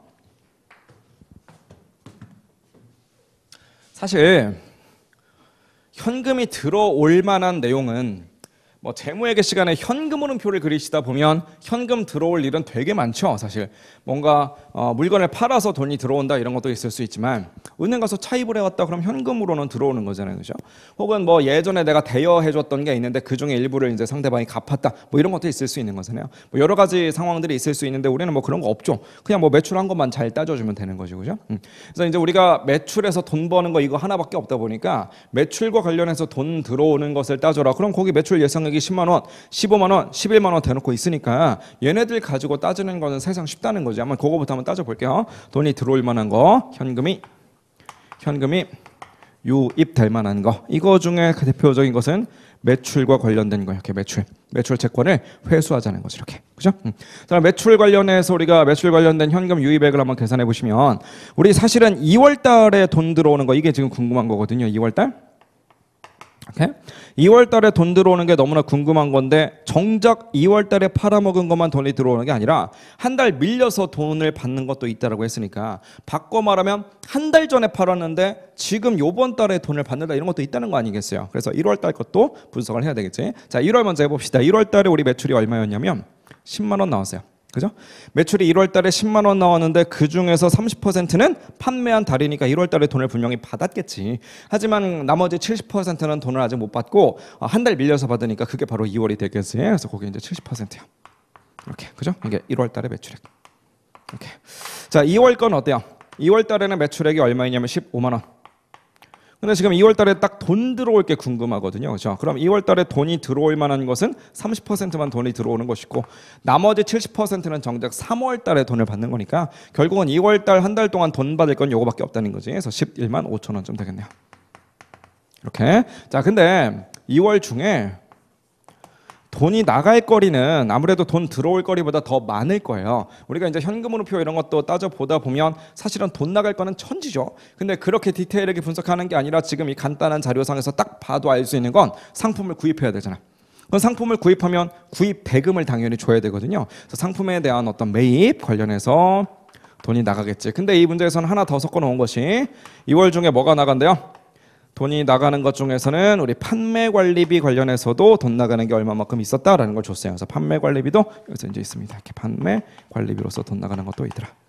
이렇게.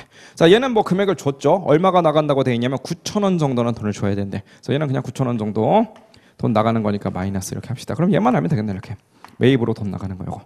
그래서 세 개 다 네팅하라는 거지, 그죠? 자, 그러면 매입액을 한번 구해보자고요. 자, 매입액을 구하기 위해서는 제가 왁구 좀 잡아드리는 거 있죠. 자, T계정 좀 떠올려 보세요. 무슨 T계정? 상품, 그죠? 만약에 제조기업이었으면 뭐 재료 계정, 뭐 제공품 있을 때도 있고 그 이후에 제품 뭐 이런 식으로 가게 될 텐데 상기업이니까 우리가 알고 있는 T계정이라고 해봤자 결국은 상품 T계정 하나밖에 없다는 거지. 자, 기초 상품 있을 거고요. 단계 매입한 거. 팔아먹은 건 뭐가 돼요? 이건 매출 원가가 되는 거지. 상품 재고자산 단위니까 이 자리는 기말 상품이 될 겁니다. 자, 근데 항상 예산 편성할 때 중요한 이야기. 예산 편성의 순서는 어떻다고요? 순서는 실제 원가의 흐름과는 무조건 반대다라는 거죠. 우리가 실제로는 상품을 구입한 다음에 그 이후에 판매를 하게 되겠지만 그렇다고 해서 야 우리 얼마나 구입하는 게 목표냐, 야 그 정도 구입을 할 거야, 야 그게 목표라면 그 중에서 얼마만큼 한번 팔아보자, 이렇게 예산 아무도 안 짠다고. 예산을 짤 때는 당연히 판매 예산을 먼저 짜는 거예요. 시장의 상황을 분석하고 그 시장 내에서 우리 회사의 포지션을 딱 본 다음에 야 우리 회사가 지금 이 정도 수준이니까 그래도 매출 요 정도는 찍지 않겠냐, 이 매출의 차질을 빚지 않으려면 상품의 구입이 요렇게 이제 서포트가 돼야 된다, 이런 식으로 뭔가 예산을 짜겠지. 그래서 항상 우리는 모든 순서가 반대더라. 그래서 차변과 대변마저 그냥 반대로 리버스를 쳐놓고요. T자로 그리지 마시고, T자로 그리면 1, 2, 3월을 다 분석해야 되니까 헷갈려요. 그래서 T자로 그리지 마시고 항등식으로 바꾸되 차변과 대변을 리버스 치자 많이 강조했었죠. 자, 대변 먼저. 대변에 뭐 있다고요? 판매된 거, 매출, 원가. 그 다음으로는요, 기말 상품. 차변으로 갑시다. 차변에는 기초 상품이 보일 거고요. 그 다음에 뭐가 들어가요? 단기 purchase, 우리 매입한 거. 요 정도로 잡아주시면 되겠지. 그죠? 자, 월은 3월에 대해서 분석할 겁니다. 1월, 그리고 2월, 마지막 3월까지. 자, 가장 첫 번째, 차대를 리버스를 치다 보니까 항상 매출과 관련된 어떤 예산을 먼저 짤 것이기 때문에 그건 문제에서 주고 시작한다고요. 걔를 먼저 첫 번째 칼럼에다 넣고 시작을 할 수가 있게 되는 거죠. 자, 매출액을 줬습니다. 매출 원가로 바꿔볼까요? 매출액 중에서 40%는 이익이라며. 그럼 나머지 60%는 원가라고요. 즉 거기 있는 매출 예상액에다가 60%를 때려볼게요. 10만 원에 60% 때려주니까 얼마? 6만 원. 15만 원에 60%를 때려주니까 9만 원. 3월달 같은 경우에는 11만 원에 60%를 때려주니까 6만 6천 원 정도로 계산할 수 있겠네요. 그죠? 자, 누군가 이렇게 예산을 편성하고 있는 우리를 찾아와서 이렇게 말을 붙일 수가 있어요. 야, 왜 이렇게 힘들게 살아? 너 2월 달에 9만 원어치 팔 거야? 오케이. 9만 원 팔 거면 굳이 뭐 기초기말 재고자산을 왜 생각하냐? 9만 원어치를 팔고 싶다면 2월 중에 9만 원어치를 매입을 해. 그냥 9만 원어치를 매입을 해서 그 상태로 그냥 9만 원어치 팔면 되는 거 아니냐? 뭐가 그렇게 복잡하게 기초기말 재고까지 생각하고 앉아 있어? 누군가 이렇게 말을 걸 수도 있다는 거야. 근데 뭐 틀린 말은 아니지만 굉장히 위험한 생각입니다. 단기에 매입을 해서 단기에 싹 다 팔아먹는다. 굉장히 리스키하다고요. 왜? 어떤 면에서 아니 9만 원어치를 사갖고 와야 되는데 우리 거래처를 가보니까 그 회사가 망해 있는 거야. 그럴 수도 있잖아요. 뭐 망하는 거 너무 극단적이라면 갔더니 이번에는 9만 원어치를 못 준대. 왜요? 보니까 걔네들 기계가 뭔가 고장났대. 걔네들도 뭔가 만들어야 나한테 줄 거 아니야. 그렇죠? 고장나서 올해는 9만, 요번 달에는 9만 원어치 못 만든대. 아니면 기계 고장 아니더라도 담당 종업원 중에, 생산 담당 종업원 중에 가장 핵심 인력이 있는데 그 사람이 아파서 한 며칠 못 나오고 있대. 뭐 그런 어떤 돌발 사태가 벌어지잖아요. 그러면 요게 빵꾸가 나거든요. 이게 안 되면 그거만큼 팔아먹으려고 그러는데 못 팔잖아. 애초에 9만 원 매출 원가를 예상하는 것은 손님이 그만큼 올 걸로 예상을 했기 때문인데 손님이 실제로 왔어. 근데 우리는 준비된 게 없어. 못 팔아. 돌려보내야 돼. 이게 회사 입장에서는 진짜 최악이거든요. 그래서 회사는 항상 안전빵으로 미리 어느 정도는 들고 있고 싶어요. 예를 들어서 2월 달에 9만 원을 팔 예상이다. 9만 원어치를 팔아먹을 게 우리의 예상이다. 그러면 2월 초부터 2월 달에 팔아먹을 것의 일부는 미리 좀 킵해놓고 창고에 보관을 해놔야만 내가 마음이 평화롭겠다. 내가 마음이 안심이 되겠다. 이런 생각을 한다는 거죠. 그럼 그중에 얼마만큼을 들고 있고 싶어 하느냐. 그건 회사 정책이기 때문에 문제에서 제시를 해줍니다. 문제 볼게요. 박스에서 밑으로 두 번째 줄 내려와 보니까 가운데쯤에 상품의 월말 재고량은 다음 달 예상되는 판매량의 몇 퍼센트를 20%를 우리가 안전재고로 유지를 하고 싶다라는 거죠. 즉 2월 달에 9만 원어치를 팔 거면 2월 초랑 똑같은 말이 뭐야? 1월 말부터, 즉 요때부터 요 팔아먹을 것의 몇 퍼센트를 20%를 미리 갖고 있고 싶어 한다는 거야. 말 그대로 2월 말에는 다음 달인 3월에 팔아먹을 게 6만 6천 원이니까 그중에 20%만큼을 미리 내가 들고 있고 싶어요 라는 게 이 회사의 정책이라는 거죠. 이해할 수 있겠죠? 그래서 9만 원에다가 20%를 곱해서 18,000원을, 마찬가지 6만 6천 원에다가 20%를 곱해서 13,200원을 이런 식으로 넣어주면 된다는 거지. 4월달 매출 정보가 없으니까 얘는 못 구해요. 됐죠? 자, 그러면 이 상태로 다음 칼럼으로 넘어가 볼 건데 이 자리는 간단합니다. 왜? 2월 초는 1월 말과 같은 말이니까 이렇게. 얘도 마찬가지로 3월 초나 2월 말이나 같은 말이니까 이렇게. 자, 그러면 이 자리는 13,200원이 될 거고요. 이 자리는 18,000원 정도가 나오게 되겠지. 자, 그러면 얘는 뭐 못 구하죠. 하지만 얘는 구할 수 있잖아. 9만 더하기 13,200 한 거랑 18,000에다가 얘 더한 거랑 둘이 같아야 되는 거니까 계산을 하기 위해서는 얘네 둘을 더하시고 얘를 빼주시면 얘가 나오게 되겠지. 계산 한번 해보시면 이 자리가 얼마 나올 거냐면 85,200원이 나올 거야. 자, 근데 잘 보세요. 매입을 요만큼을 했어. 그럼 이놈의 매입은 아까 전에 돈을 어떻게 준대요? 그 달에 다 준다며. 다시 한번 읽어볼까요? 박스 바로 밑에 오른쪽 끝에 가보니까 상품의 매입 대금은 매입한 달에 현금으로 지급을 하겠대. 매입을 한 그 달이니까 2월을 말하는 거죠. 그때 돈이 다 나간다는 거니까 이 자리 결국 얼마가 된다? 85,200원을 그냥 다 준다. 이런 컨셉이 되는 거야. 이해할 수 있겠죠? 그럼 얘도 돈 나간 거니까 이 정도로 잡아주신다면 결과는 28,000원 정도 나오겠네. 그죠? 20800. 20800이니까 정답은 이제 3번 고르시면 되는데, 자, 예를 들어서 요 놈도 2월 달에 내가 배입한 거 중에 일부만 주고 나머지는 3월에 준다 이렇게 할 수도 있잖아요. 그럼 바꿔 말하면 1월 달에 매입한 거 중에 일부도 2월 달에 돈 나가는 게 있을 수 있거든요. 만약에 매출처럼 한 달 밀려서 돈을 주는 것도 있다라고 가정하면 우리는 얘뿐만 아니라 뭐도 알아야 되느냐면 얘도 알아야지 돼요. 그럼 요 녀석을 알기 위해서는 사실은 요 자리도 알아야만 되는데 요 자리는 제가 조심하시라고 여러 번 말씀드렸죠. 자, 요 자리에 들어갈 케이스는 셋 중에 하나입니다. 첫 번째, 문제에서 줄 때가 있어요. 얼마 있었다라는 걸 준다고. 왜? 자, 지금 여기 써 있는 모든 숫자들, 이 모든 숫자들, 뭐 얘는 뭐 없는 숫자지만 어쨌든 여기 적는 이 모든 숫자는 뭐 하면서 적은 숫자냐면 예산 짜면서 적은 숫자예요. 예산이니까 실제는 아닐 거야 절대로. 그죠? 실제 숫자가 아니라 뭔가 예상치로 집어넣은 숫자들인데 모든 게 예상일 것 같지만 딱 하나 실제 자리도 있어요. 어디가 실제냐? 이 자리는 실제라고. 왜요? 오늘이 몇 월 며칠일까요? 여러분들이 이 강의 들으시는 그 날짜 말고 이 회사 입장에서 주식회사 대안이 지금 이거 예산 짜고 있잖아요. 이 예산 짜고 있는 그 날짜가 몇 월 며칠이냐고요. 언제에 대한 예산을 짜고 있어요?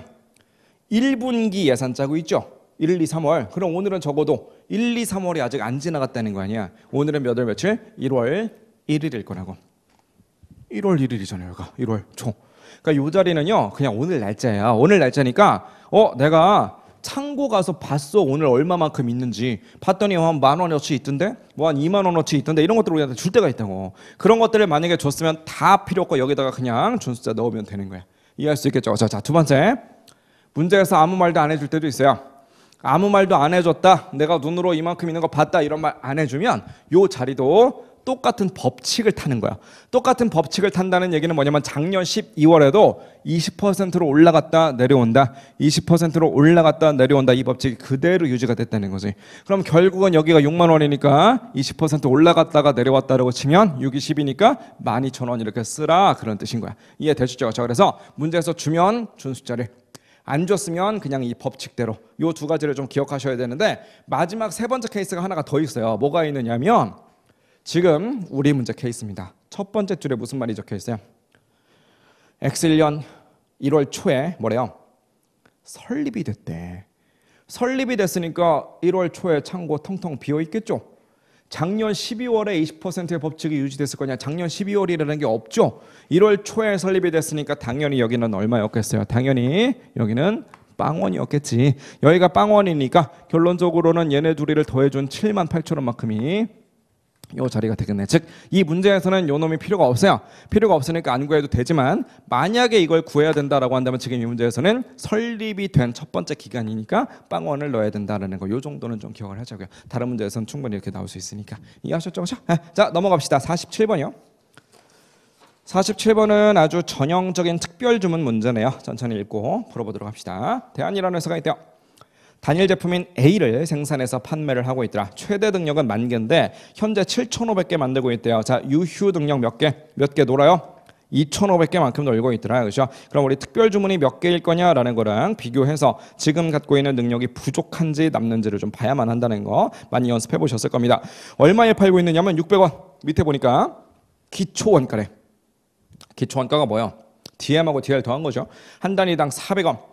제조 간접 원가는 이제 변동비 고정비로 나뉘어질 건데 그 함수를 보니까 1185000만큼이래요. 1185000이라는 것도 있고 그 다음에 거기에 보니까 옆에 100원이라는 것도 있는데 아무래도 1185000이라는 것은 X라는 게 밑에 보니까 생산 수량이라고 되어 있는데 그 생산 수량에 안 걸려 있잖아요. 그래서 생산 수량에 안 걸려 있으니까 그 녀석은 고정비가 되겠지. 즉 안 걸려 있다는 말의 의미는 생산량이 늘든 말든 아무런 상관없다 이런 얘기니까. 자, 근데 X값에 걸려 있는 이 100원은 생산을 하나 할 때마다 100원씩 늘어난다라는 거니까 변동비 개념인 거죠. 그래서 100원은 단위당 변동 제조 원가, 제조 간접 원가 정도로 해석하시면 되겠네. 변동 판매 관리비는 단위당 30원, 고정 판매 관리비는 70만 원이랍니다. 역시나 변동비는 단가로, 그다음에 고정비는 총액으로 정리가 되어 있는 거죠. 그죠? 최근에 어떤 해외 거래처에서요. 대안에게 A라는 제품 3,000개를 단위당 550원에 특별 주문할 수 있는지를 문의했대요. 그런가 보다 하지 마시고 지금 큰일 난 거지. 뭐가 부족해요? 유휴 등력이 부족하네. 아까 전에 문제 읽으면서 유휴 등력 몇 개라는 거 뽑아냈었어요. 2,500개. 유휴 등력은 2,500개밖에 안 되는데 특별 주문 들어온 게 또 3,000개라는 거야. 몇 개 부족하다? 500개가 부족하구나라는 걸 알아내게 된 거죠. 자, 특별주문 수량에 대해서는 단위당 50%의 변동 판매 관리비를 절감할 수가 있지만 고정 판매 관리비 2만 원과 단위당 10원의 특수 원재료 원가가 추가적으로 발생할 것으로 예상이 된다. 특별주문을 만약에 수락한다 그러면 영업이익에 미치는 영향을 한번 구해보시죠라고 이야기를 하고 있고요. 특별주문을 전량 수락하거나 거절할 수밖에 없고 만약에 이걸 수락한다면 당연히 국내 시장의 판매는 일부 포기해서 결국은 뭘 발생시키라는 거예요? 기회비용이 발생할 수밖에 없구나. 그래서 기회비용을 빼먹지 말자라는 것 좀 생각하시면서 특별주문을 좀 수락해 봅시다. 증분으로 접근을 해보죠. 자, 우리가 특별주문을 수락한 거야. 자, 사실은 우리가 특별주문을 다짜고짜 수락할 것이 아니고 유효 능력이 충분한지 모자란지 이걸 먼저 따져야 돼요. 그래서 제가 해설지에다가는 유효 능력과 특별주문 수량을 비교를 해서 부족 수량이 몇 개 나오는지를 한 줄 넣어놨는데 사실은 그렇게 푸는 게 맞죠. 하지만 우리는 말하면서 문제 읽으면서 그냥 말로 다 했으니까 여러분들 같으면은 그래도 시험장에서는 빨리 풀어내는 게 최선이다 보니까 저처럼 그냥 말로 그냥 문제를 읽으면서 10,000개에서 7,500개를 빼니까 남는 건 2,500개인데 주문이 3,000개 들어왔어. 그럼 500개 모자라겠네. 그 말을 옆에다 한 줄 딱 적어 놓으셔야 돼요. 문제를 그냥 읽지 마시고 문제에서 지금 500개만큼이 부족한 상황이구나. 그럼 기회비용이 발생하겠구나. 이런 것들을 딱 메모를 하면서 넘어가셔야 된다는 거지. 자, 500개 기회비용 발생한다 라는 거 알았으니까 이제 다짜고짜 수락해 보자고. 특별주문을 수락하면 틀림없이 매출이 늘어나요. 매출이 얼마만큼이나 늘어나게 될 것이냐. 매출이 늘어나는 것은 한 개당으로 얼마? 한 개당으로 550원에 들어왔네. 몇 개? 3,000개. 그죠? 요만큼 매출이 늘어나게 되겠죠. 그죠? 금액 계산 한번 해보시면 165만 원. 이렇게. 자, 하지만 3,000개 만들려면 어쨌든 원가를 써야 될 거 아니겠어요? 별말 없으면 변동비만 늘어나고 고정비는 안 늘어날 거다. 근데 특별주문 관련해서 항상 이제 주의사항으로 제가 말씀드리는 게 변동 판매 관리비 가지고 장난을 좀 많이 친다고. 그래서 변동비 한꺼번에 올리셔도 되긴 하는데 그냥 기왕이면 실수를 좀 줄이기 위해서 변동 제조원가 따로 변동 판매 관리비 따로 이런 식으로 좀 우린 풀어보도록 할게요. 자, 물론 뭐 한 줄로 가셔도 상관은 없어요. 자, 변동 제조원가는 지금 기초원가 DMDL이죠. 400원. VOH는 원가 함수상에서 100원이잖아요. 그렇죠? 그럼 400원에 100원을 더해주니까 500원쯤 되겠네요. 그죠? 500원. 그런 식으로 3,000개 이건 다 늘어날 거야. 그죠? 자, 계산 한번 해보시면 얼마가 될 거냐면 150만 원. 이거는 좋은 거 아니니까 마이너스 치자고요. 자, 근데 변동 판매비는 지금 자료상에서는 단위당 30원이라고 이야기를 하고 있지만 그 30원이 다 발생하는 게 아니었어. 얼마까지는 절감이 된다? 절반은 절감이 된다. 바꿔 말하면 나머지 절반만 발생한다. 즉 15원만 발생한다. 그런 얘기 아니겠어요? 그래서 15원짜리가 3,000개만큼 발생을 하더라. 그래서 요거 한번 계산해 보시면 45,000원이 된다는 거죠. 이렇게. 됐죠? 그러면 변동 제조원가, 변동 판매 관리비 얘네들 늘어나는 건 그렇다 치고 일반적으로 고정비는 안 늘어난다고. 근데 고정비가 늘어납니다라는 언급이 있네. 그죠? 박스 밑으로 한 4줄 정도 내려와 보니까 거의 무슨 말 적혀 있어요? 고정 판매 관리비가 갑자기 2만 원 추가 발생한다. 그래서 무슨 이유인지 모르겠지만 고정비 성격의 판매 관리비가 늘어난다는 거야. 얼마만큼? 2만 원만큼. 이것도 비용의 증가라서 좋은 거 아니니까 마이너스로 가자고요. 자, 근데 늘어나는 게 하나가 더 있었어요. 뭐가 늘어나느냐 보니까 단위당 10원에 특수 원재료 원가가 추가 발생한대. 그러니까 특별주문 관련해서는 원재료를 특수한 걸 뭔가를 좀 더 넣어야 되나 보죠. 그래서 특수한 원재료 원가가 특수 원재료까지만 씁시다. 이렇게 생긴 게 얼마가? 10원이 늘어난다. 몇 개겠어요? 3,000개에 대해서. 그럼 결국은 3만 원어치가 늘어난다 이런 얘기 아니겠어요? 저기다가 3만 원. 그죠? 자, 그럼 문제에서 언급한 증감 내역은 다 적어놨는데 사실은 지금 적어놓은 요 놈들이 현실적으로 실현이 불가능하다는 거지. 왜 불가능하냐? 지금 적혀있는 내용을 잘 보면 3,000개를 만들어서 3,000개를 팔겠다 이런 뜻인데 우리는 당장 3,000개를 만들 만한 능력이 없어요. 왜? 유휴 능력이 2,500개밖에 안 되니까. 그래서 500개가 부족하다. 그 500개 어떻게 해결하자? 원래 팔던 걸 포기하자. 원래 판매하던 거 포기하는 거 그거 뭐라고 부르자? 기회비용. 그래서 500개만큼의 기회비용 요거 한 줄을 쓱 넣어주는 순간 요 한 줄 덕분에 나머지 것들이 다 가능해지는 거지. 자, 그러면 기회비용이라는 것은 뭘 포기한다는 거냐? 지금 정규 주문을 포기한다는 거니까 정규 주문은 세 번째 줄에 보니까 얼마였어요? 600원. 그죠? 변동비는요? 변동 제조원가 500원 그대로 들어가고 변동 판관비 15원은 절반 깐 건데 우리가 절반만큼을 50%만큼을 절감시킨 건 특별 주문에 대해서 절감되는 거지 기존 판매에 대해서는 그대로일 거 아니겠어요. 그래서 기존 판매는 30원이겠지.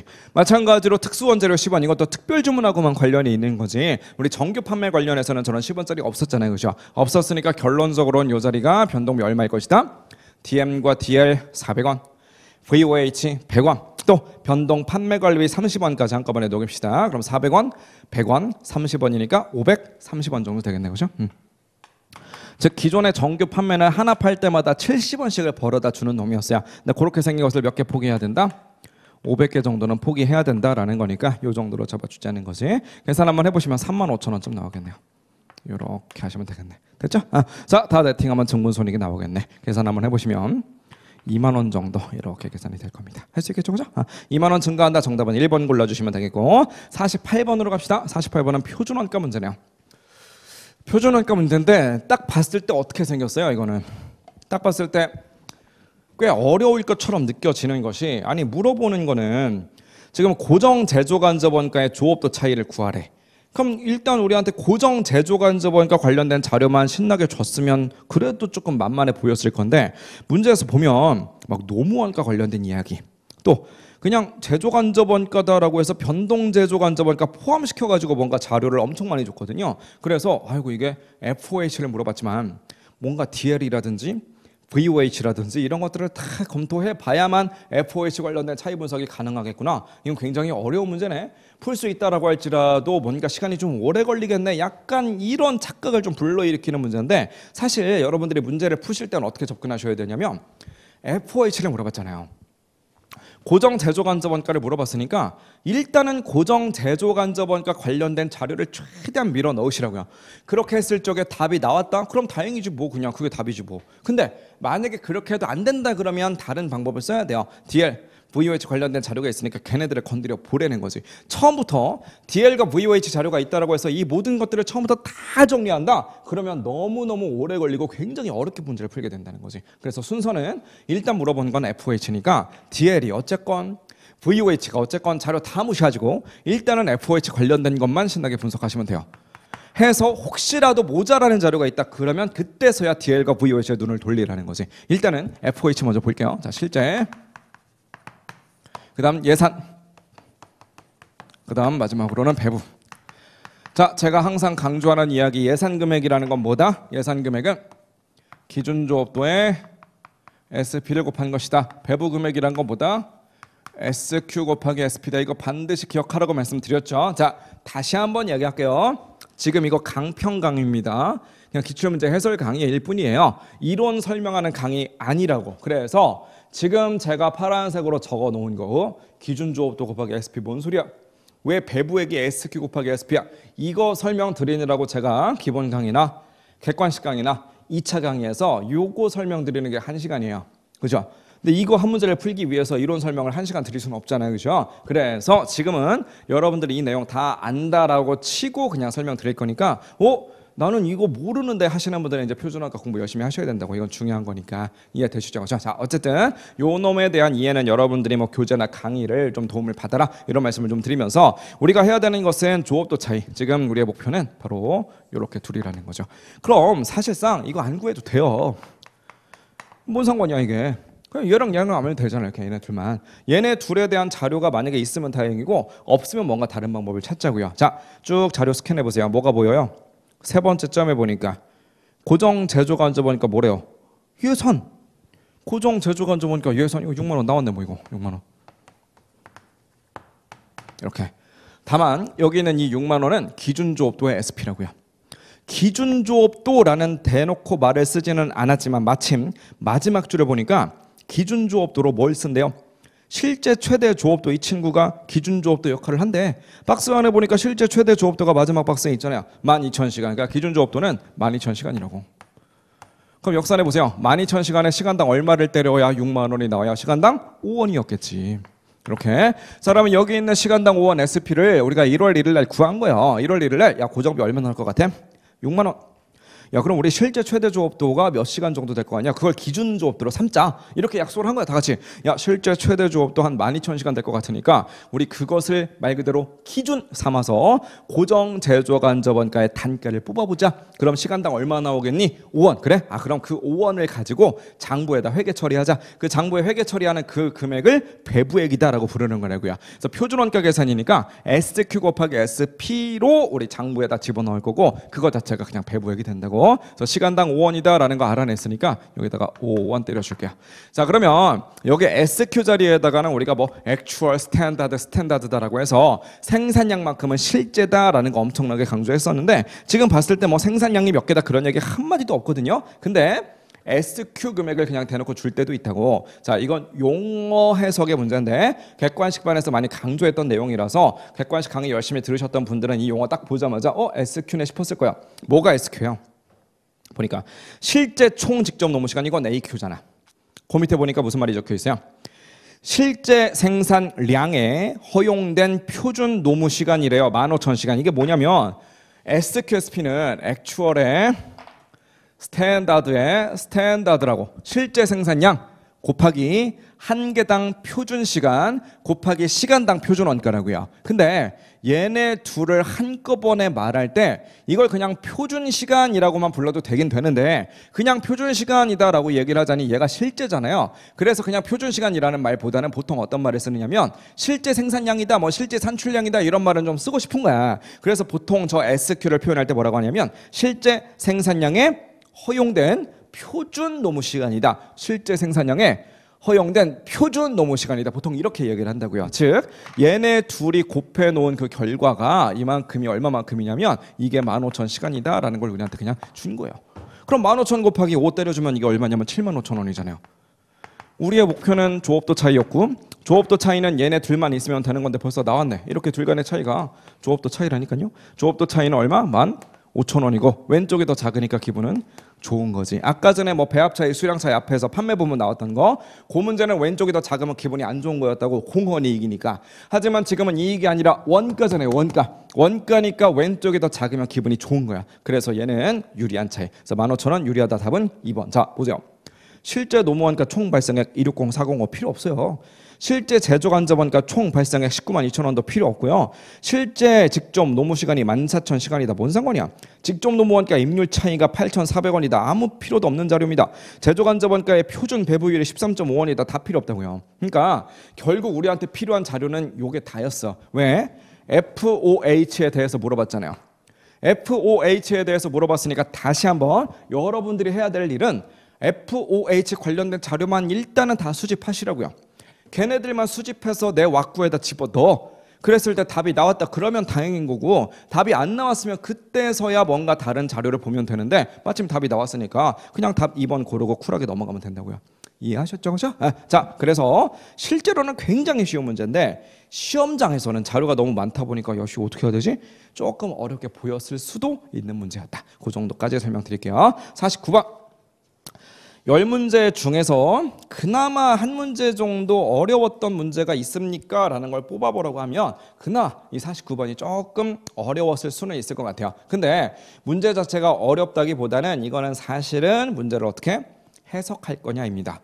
문제의 언어 영역이죠. 그냥 문제에서 뭔가 이런저런 얘기가 있을 때 이게 대체 무슨 말이냐, 그거를 좀 알아먹는 거, 그게 이제 49번 문제에서는 핵심적인 능력이었을 것 같은데 한번 읽어볼게요. 분권화된 사업으로 A랑 B가 있었대. 각각 이익 중심점으로 설정돼 있대요. A는 X라는 부품을 생산하고요. B는 그 X를 이용해서 완제품인 Y를 만들고 있더라. 자, 그런데 X랑 Y는 모두 외부의 시장이 다 존재한대요. 그래서 A에서는 10,000개만큼인데 그 10,000개가 최대 능력이고요. 그 10,000개를 전부 다 X를 단위당 165원에 우수 고객사인 민국한테 판매하고 있대. 그러니까 민국한테 10,000개를 팔고 있는데 그게 하필이면 최대 생산 능력이니까 유휴 능력 그딴 거 하나도 없이 전부 다 민국에 팔고 있다. 이런 컨셉이 되겠지, 그렇죠? 자, 그림으로 한번 그려보도록 할게요. 자, 일단 사업부 A에 대한 이야기가 나오는데 요 A라는 녀석의 최대 생산 능력이 최대 10,000개까지예요. 이렇게. 자, 근데 이제 물론 B 얘기도 있죠. 근데 얘는 B랑 거래하지 않고 외부에 있는 이 민국이라는 놈이 있는 거야. 민국, 주식회사 민국. 이렇게 얘한테 몇 개를 팔고 있냐면 10,000개를 이렇게 다 팔고 있어요. 10,000개를 다 팔고 있으니까 유휴 능력이 하나도 없는 상황인 거죠. 그래서 돈을 받겠지. 얘한테 돈을 받는데 얼마를 받느냐면 165원을 받고 판다. 이렇게 자료를 제시를 해준 겁니다. 그죠? 자, 근데 다시 한번 우리가 항상 시험 문제를 읽을 적에는 마지막 줄을 먼저 봐서 우리가 타겟 삼아야 되는 게 뭔지를 알아야 돼요. 특히나 이 49번 문제처럼 제법 문제 사이즈가 길다라고 하면 그때는 무조건 마지막 줄을 먼저 봐야 되거든요. 마지막 줄을 먼저 볼게요. 마지막 줄을 보니까 두 줄은 단이라고 해서 뭔가 주의사항이니까 일단 차치하고 세 번째 줄 정도가 마지막 줄이겠지. 보니까 뭐라고 되어 있냐면 단위당 최소 대체 가격을 묻고 있어요.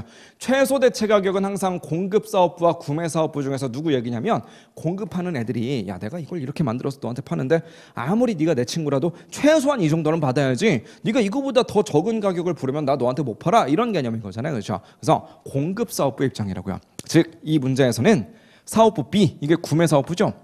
요 B라는 녀석에 대한 자료도 실컷 나오긴 한데 이거는 아무 상관도 없어요. 이 문제를 푸는 데 있어서. 아까 48번 문제에서도 어땠어요? 쓸모없는 자료 되게 많았죠? 49번도 마찬가지입니다. 즉 가운데 박스에 사업부 A에 대한 자료만 있는 게 아니고 사업부 B에 대한 자료도 한참 나오긴 하는데 있건 말건 아무 상관없어요. 이 문제의 주인공은 A이기 때문에. 이해하셨죠? 자 그럼 잘 보세요. 10,000개가 최대인데 10,000개를 외부에다 팔고 있으니까 결국은 이러한 대체 거래가 지금 현재는 이루어지고 있는 상황이 아니라는 거야. 이런 거 없어요.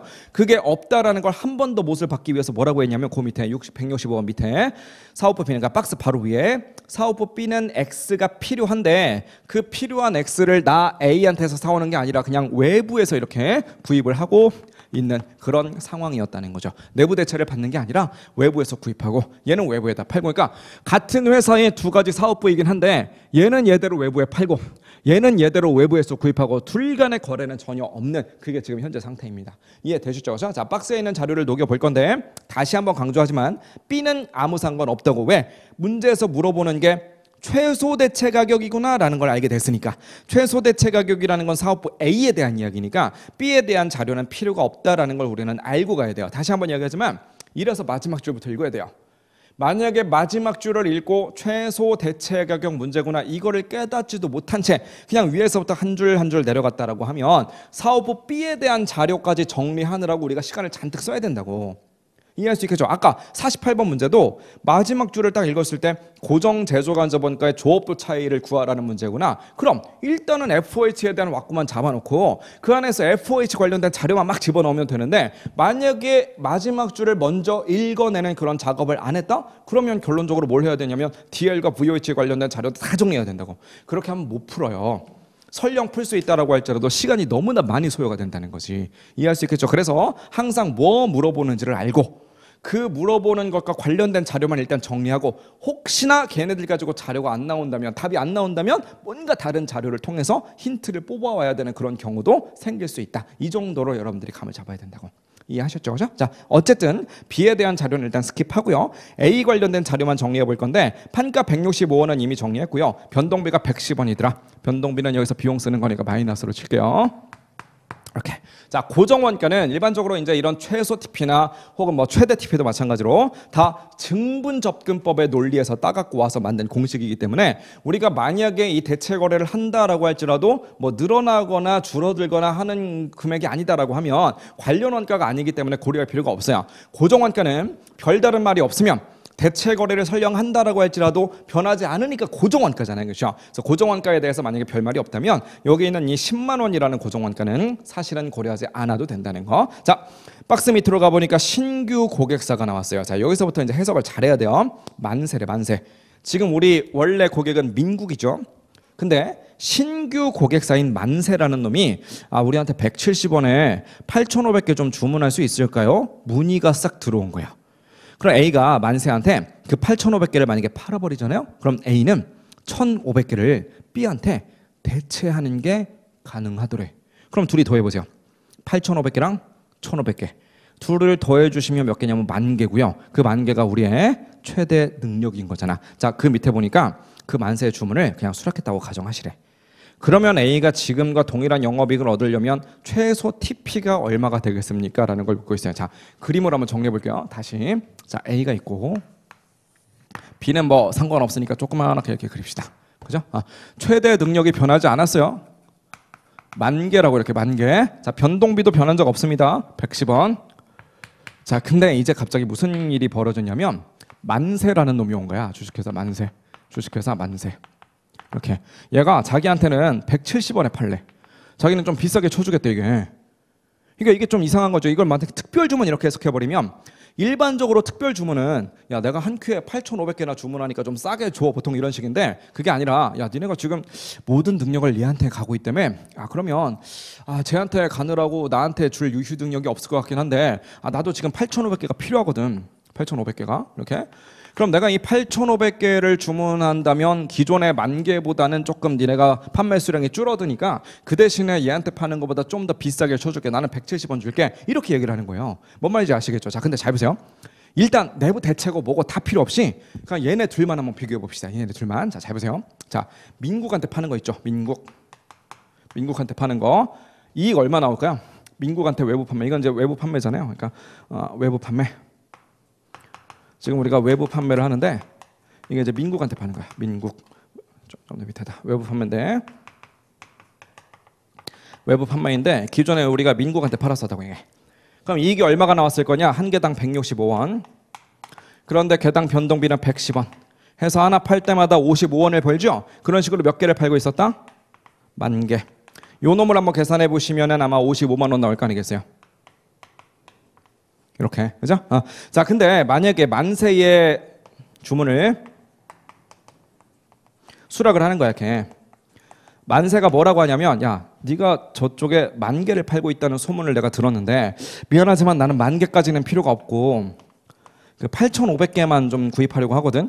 근데 만약에 내가 165원을 똑같이 준다 그러면은 네 입장에서는 그냥 10,000개 팔던 것을 8,500개로 확 줄이는 것밖에 안 되니까 네가 그게 이제 하기 싫을 거 아니야. 그래서 내가 이거를 165원을 주는 게 아니라 이거 8,500개로 줄어드는 대신에 이걸 170원으로 좀 해줄게. 이렇게 제안을 한 거야. 그럼 170원에 팔면 어쨌든 한 개당 얘도 110원이니까 하나당 이번에는 아까 전에는 55원을 벌었었는데 이제는 60원을 벌게 되는 거죠. 60원씩 8,500개만큼을 팔았다 그러면 얼마가 나오냐면 51만 원이 된다고 이렇게 이해할 수 있겠죠. 자, 그럼 잘 보세요. 아무리 판가가 165원에서 170원으로 늘어난다 한들 수량 자체가 워낙에 차이가 나다 보니까 요 둘을 비교해 봤을 때 누가 이겨요? 당연히 얘가 이긴다고 이렇게. 얘가 베스트야. 그래서 내부 대체 이런 거 생각하지 마시고 원래 내가 했던 민국의 주문을 그대로 유지하는 게 좋아요? 아니면 신규 거래처인 만세랑 거래하는 게 좋아요? 당연히 만세랑 거래해봤자 이익이 줄어들게 되니까 그냥 민국과의 거래를 그대로 유지를 하고 만세는 야 미안하지만 나 너 필요 없어. 나 그냥 민국이랑 거래할 거야. 이렇게 하는 게 베스트라고. 여기까지 따라오셨죠? 자, 근데 그럼에도 불구하고 이게 구미가 좀 땡기는 게 있어요. 구미가 땡기는 게 뭐냐면 8,500개만 팔게 되면 여기에서는 유휴 능력이 한 개도 없었는데 요 과정에서는 우리가 10,000개 중에 8,500개만 파는 거니까 몇 개가 남아 도느냐? 1,500개만큼이 남게 되잖아. 되셨죠? 그럼 그 1,500개는 그냥 민국한테 원래대로 팔면 되겠다. 그게 아니라 문제를 읽어보니까 그 1,500개는 어떻게 할 수 있대요? B한테 내부 대체를 하려고 한대. 1,500개만큼을 이제 이걸 한번 해보자 이렇게. 요 1,500개만큼을 내부 대체를 해보자. 요게 이제 딱 살아난다는 거지.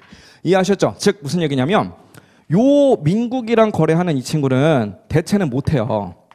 내부 대체 거래까지는 할 수가 없는 거야. 왜? 민국한테 10,000개를 다 팔아야 되니까 남는 능력이 없어서 팔고 싶어도 못 판다고. 그런데 만약에 만세한테 파는 방식을 선택을 하게 된다면 비록 8,500개밖에 못 팔아서 판가를 170원으로 늘렸음에도 불구하고 이익이 더 적긴 하지만 그래도 여기다 부가적으로 뭐까지도 할 수 있냐면 나는 대체 거래까지도 할 수가 있게 된다는 거지. 이해할 수 있겠죠? 자, 그럼 잘 보세요. 이제 최소 TP 공식을 한번 적어봅시다.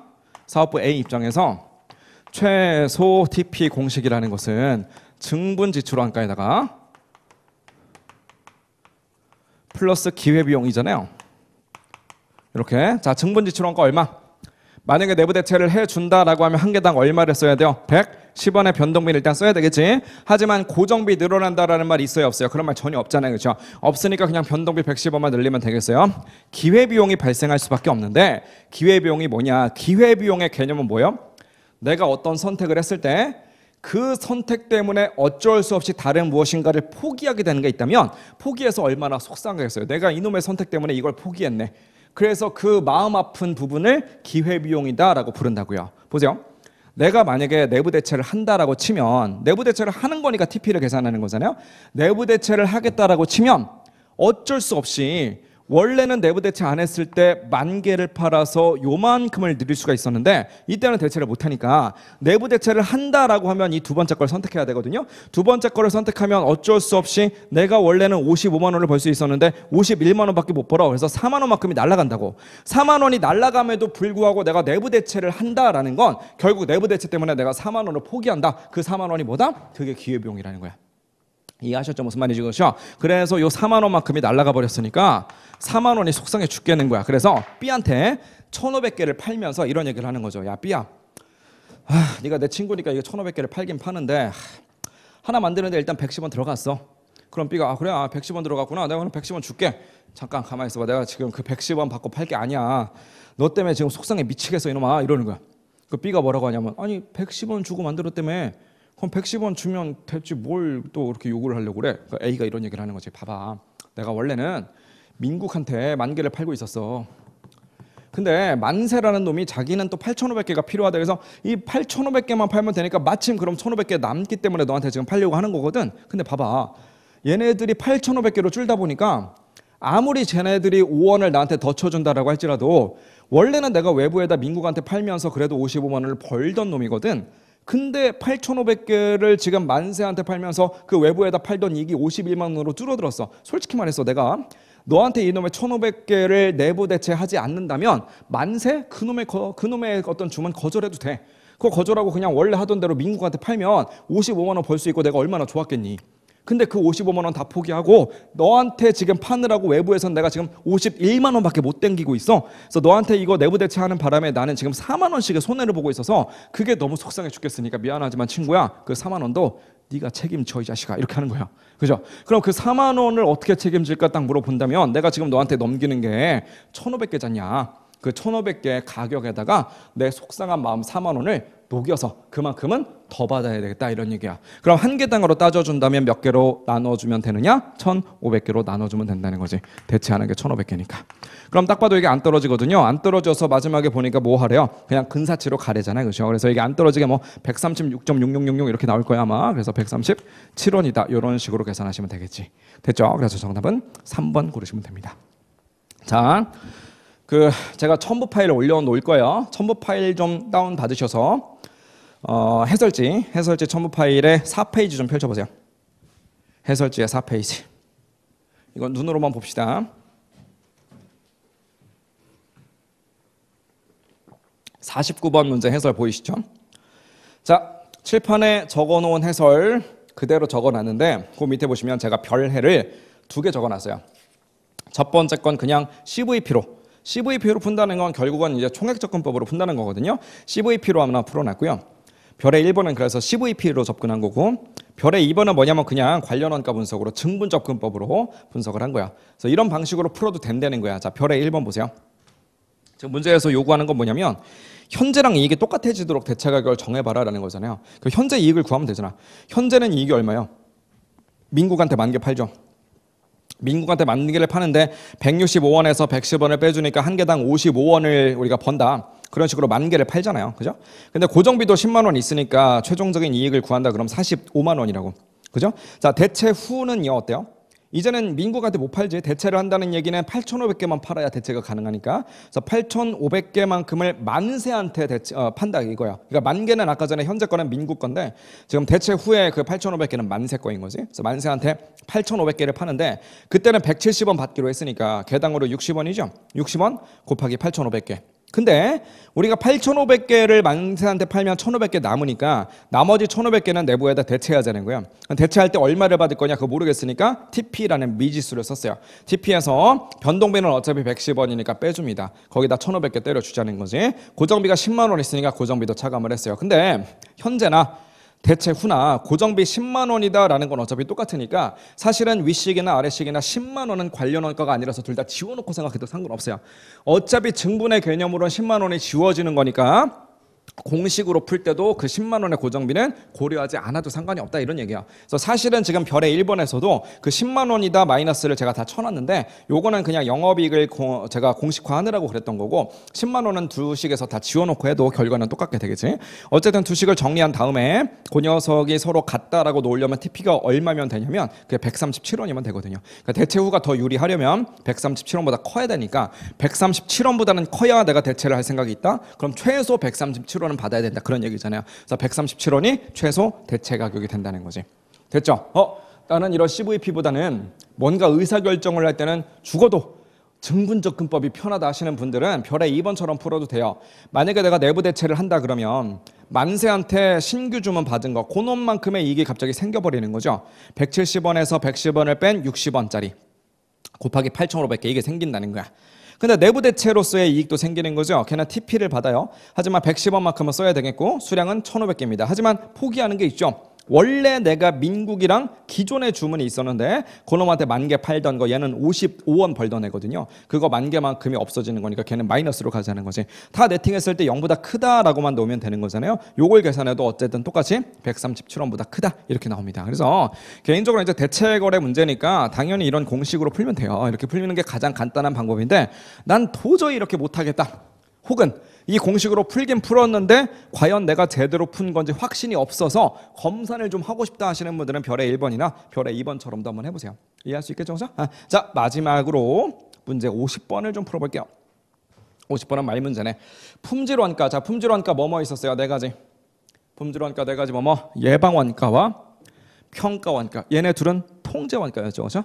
그 다음 내부 실패원가와 외부 실패원가. 얘네 둘은 실패원가. 자, 기존에는 보통 이 품질원가 관련된 문제가 어떻게 나왔었냐면 품질과 관련해서 원가 나올 만한 것들을 막 박스에다가 이것저것 막 준 다음에 다 셔플을 해놓죠. 그런 다음에 이 중에서 예방원가 얼마게, 뭐 이 중에서 평가원가 얼마게, 뭐 내부 실패 얼마게, 외부 실패 얼마게, 뭐 이런 식으로 보통 물어봤었는데 지금은 이제 그 각각의 원가들의 특징 뭐 이런 것들을 좀 물어봐서 그동안 물어봤던 거랑은 결이 조금 다르게 물어보긴 했어요. 근데 어차피 기존의 문제들처럼 네 가지 원가 중에서 어느 카테고리에 들어가는지 우리가 소팅을 하려면 적어도 그 네 가지 원가가 어떤 특성을 갖고 있는지 그 개념 정도는 알아야 될 거 아니겠어요? 그래서 그런 부분들을 좀 확실히 알고 풀어봤던 공부했던 분들이라면 50번 문제도 충분히 쉽게 풀었을 겁니다. 자, 1번부터 제품이나 서비스가 규격에 적합한지 측정하고 분석하기 위해서 지출되는 비용인 평가 원가는 근본적으로 불량이나 오류의 발생을 줄이거나 제거한대. 말이 되나요 이게?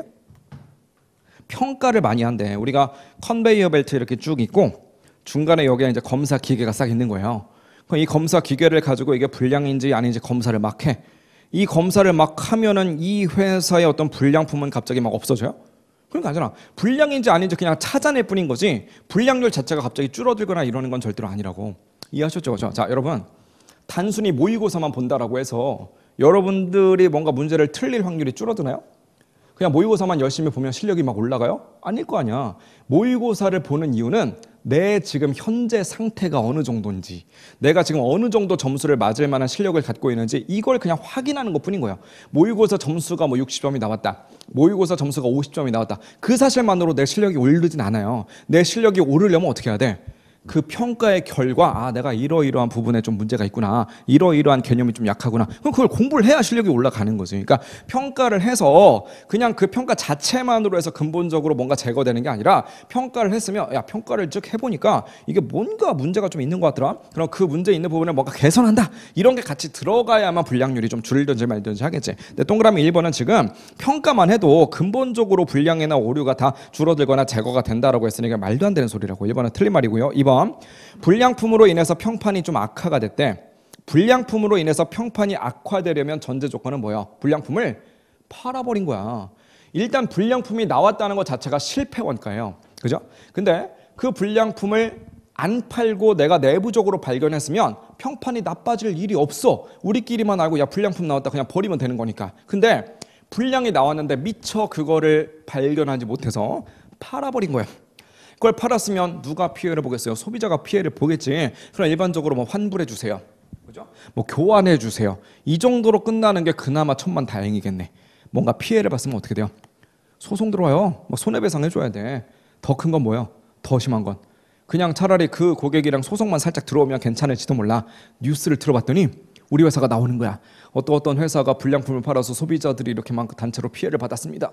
그럼 어떻게 되겠어요? 갑자기 막 불매운동 막 이런 것들이 막 일어나고 갑자기 우리 회사 거 아무도 안 산다고. 그게 최악인 거죠. 동그라미 2번이 그거예요. 지금 불량품으로 인해서 평판이 악화되었다. 그래서 판매 기회 상실이 발생했고 매출이 감소했다.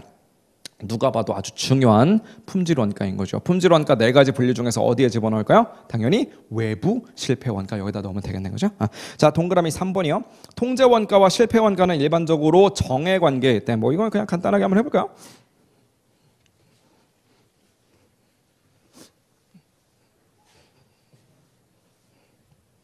이게 무슨 뜻이냐면, 자, 괄호축은 불량률이고요. 세로축은 이제 원가의 금액이에요. 이렇게. 그럼 상식적으로 보세요. 상식적으로 우리 실패 원가가 좀 더 직관적이니까 실패 원가부터. 실패했다는 건 분량이 많이 나왔다는 거잖아요, 그렇죠? 분량률이 높았다는 건 그만큼 실패 원가가 늘어났다는 거예요.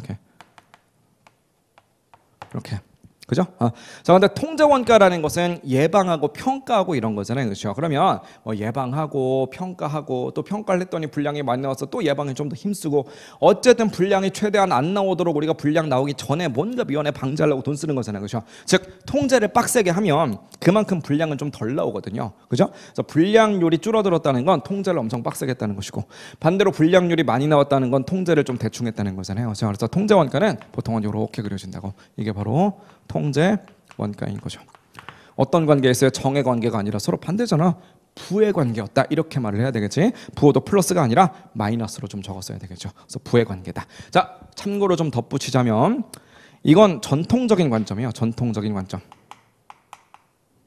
전통적인 관점이고요. 보통 얘를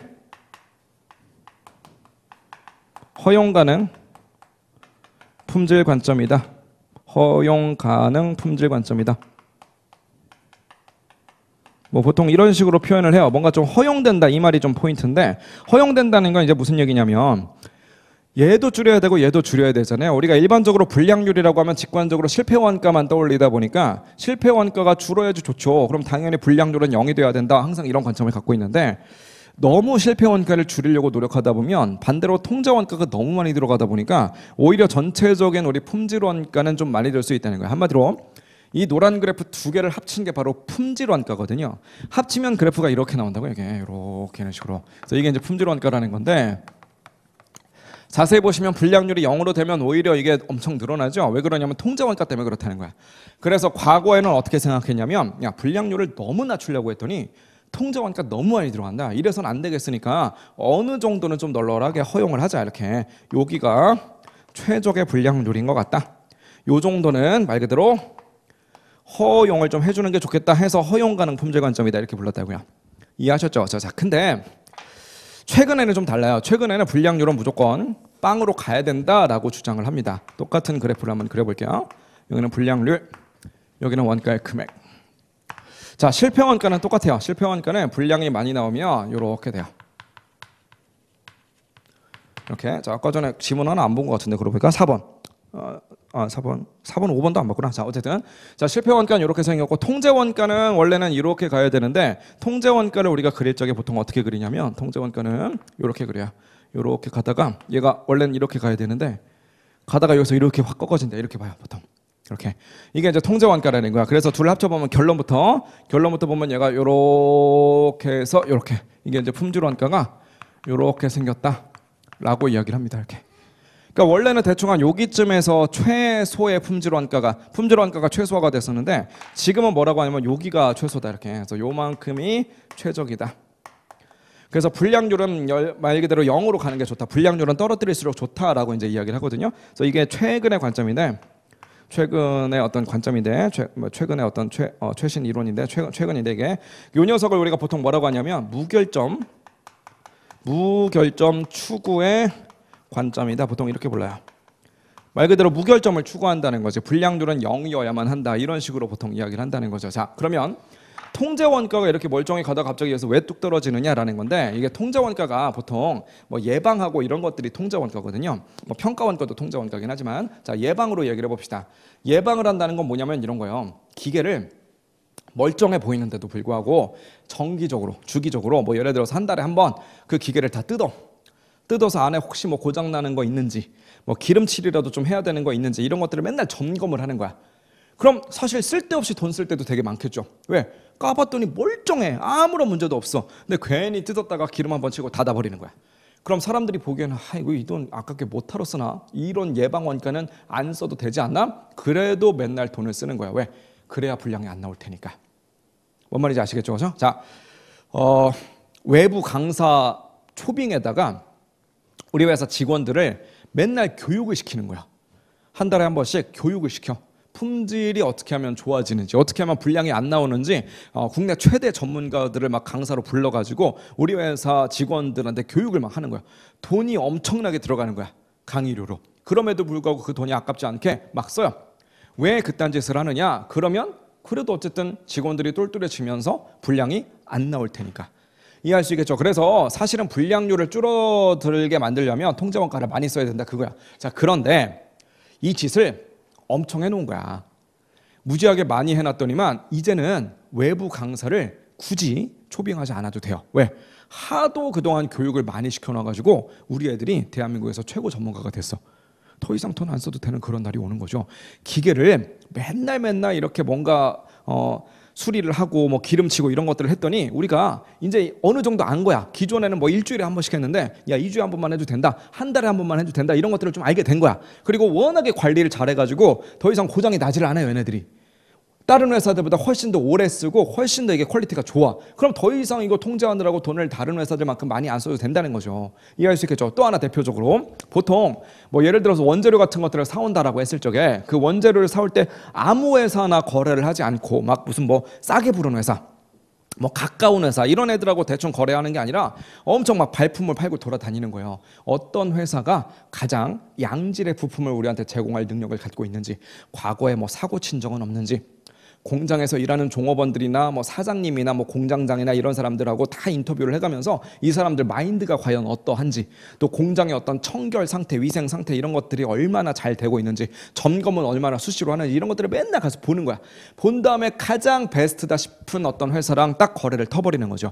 그럼 그런 회사 찾느라고 통제원가를 무진장 많이 써놨을 거란 말이에요. 그럼 그런 식으로 통제원가를 한번 투자를 해놓으면 좋은 회사를 찾았으니까 더 이상 돌아다니지 않아도 돼. 그 회사랑 장기 거래를 그냥 빵 계약을 써버리는 거야. 그냥 계약서에 사인을 딱 해놨으니까 더 이상 우리가 어디 안 돌아다녀도 그 회사한테 너무나 좋은 양질의 어떤 원재료를 우리가 제공을 받게 되는 거고, 그럼 더 이상 불량이 안 나온다는 거죠. 즉 불량률을 극단적으로 떨어뜨렸다는 얘기는 이미 과거에 통제원가를 많이 썼다는 얘기인데, 한번 투자를 해놨더니 더 이상은 통제원가를 많이 쓰지 않더라도 이미 불량률은 낮춰져 있는 상태라는 거지. 그래서 우리가 최적의 불량률은 아예 무결점으로 가야 최적이더라. 이게 최근의 관점이야. 이해할 수 있겠죠? 그죠? 그래서 이런 내용들도 좀 참고로 알아둡시다. 자, 4번하고 5번을 안 봤는데 동그라미 4번 마지막으로 보면 원재료의 검사 비용은 일반적으로 예방원가래. 자, 제가 좀 전에 예시를 들었던 건 원재료의 검사가 아니라 원재료를 공급하는 업체를 검사하는 거야. 공급하는 업체가 괜찮은지 안 괜찮은지, 그건 무슨 원가겠어요? 원재료를 나한테 공급하는 업체가 후보가 A, B, C가 있어. 가서 상태를 보는 거야. 사람들의 마인드를 보는 거야. 그거 돈 썼대. 그건 뭐겠어요? 그건 어떻게든 불량이 안 나오게 하려고 돈을 쓴 거라고요. 그건 예방원가야. 그죠? 자, 근데 이미 한번 사갖고 온 원재료를 정밀 검사를 하는 거야. 막 엑스레이 같은 거 쬐가지고. 그래서 이걸 막 보는 거야. 그건 뭐냐면 뭔가 예방을 한다기보다는 이거 혹시 불량인가 아닌가 그걸 판단하는 거죠. 이게 바로 평가원가라고. 이해할 수 있겠죠? 그래서 동그라미 4번에 보니까 원재료의 검사 비용은 예방원가가 아니라 뭐다? 얘는 평가원가예요.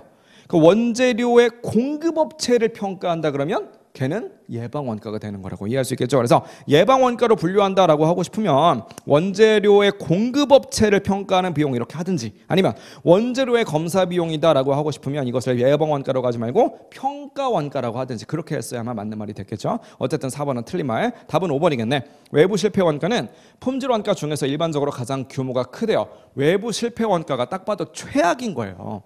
불량이 나왔어. 근데 그걸 팔았대. 이거 난리 난 거 아니에요? 진짜? 불량이 나왔는데 나온 것 자체가 최악인데 그 나온 거를 내가 판매하기 전에 내부적으로 발견해서 갖다 버렸다. 그럼 그나마 불량품 만드느라고 돈 써서 아깝긴 하지만 그래도 좀 낫죠. 불량인데도 불구하고 팔아버렸어. 모르고. 다시 한번 얘기하지만 피해는 다 소비자가 본다고요.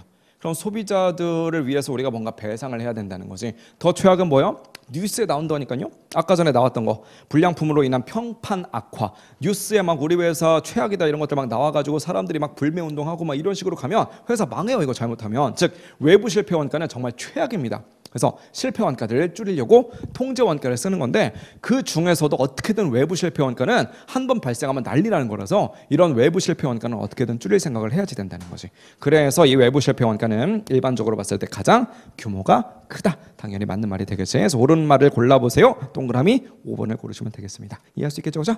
자, 이렇게 해서 10문제 정도 풀어봤고요. 뭐 한 문제 한 문제 이론적인 내용들까지도 아주 자세하게 다뤄드리고 뭐 공식이 나오면은 걔네들도 좀 자세하게 증명해드리고 이런 식으로 진행했다면 참 좋았겠지만 뭐 그렇게까지 할 여유는 없어서 그냥 최대한 그냥 문제풀이에만 포커스를 맞춰서 좀 필요한 이론들만 조금 설명드리면서 10문제 강평 시간을 좀 가져봤는데 어쨌든 서두에 말씀드렸다시피 다시 한번 얘기하지만 정말 고생들 많으셨고요.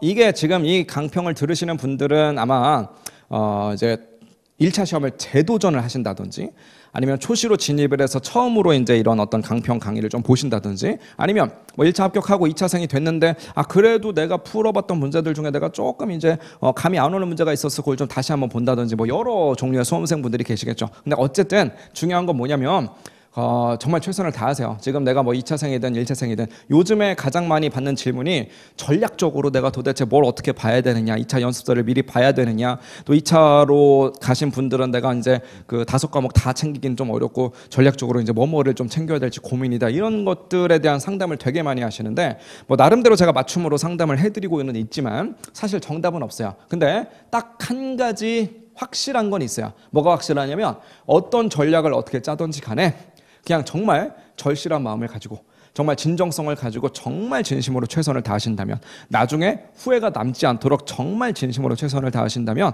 누구나 좋은 어떤 결과가 기다리고 있을 것이다. 합격의 문은 누구에게나 열려있다. 정말 열심히 하신다면 그래서 그런 말씀 마지막으로 좀 드리면서 수험생 여러분들 모두 건강관리 잘 하시면서 남아있는 수험생활 슬기롭게 좀 잘 하시기를 다시 한번 당부드리면서 이 강의를 듣는 모든 분들에게 합격의 어떤 그 좋은 결과가 있기를 기원하도록 하겠습니다. 응원할게요. 고맙습니다.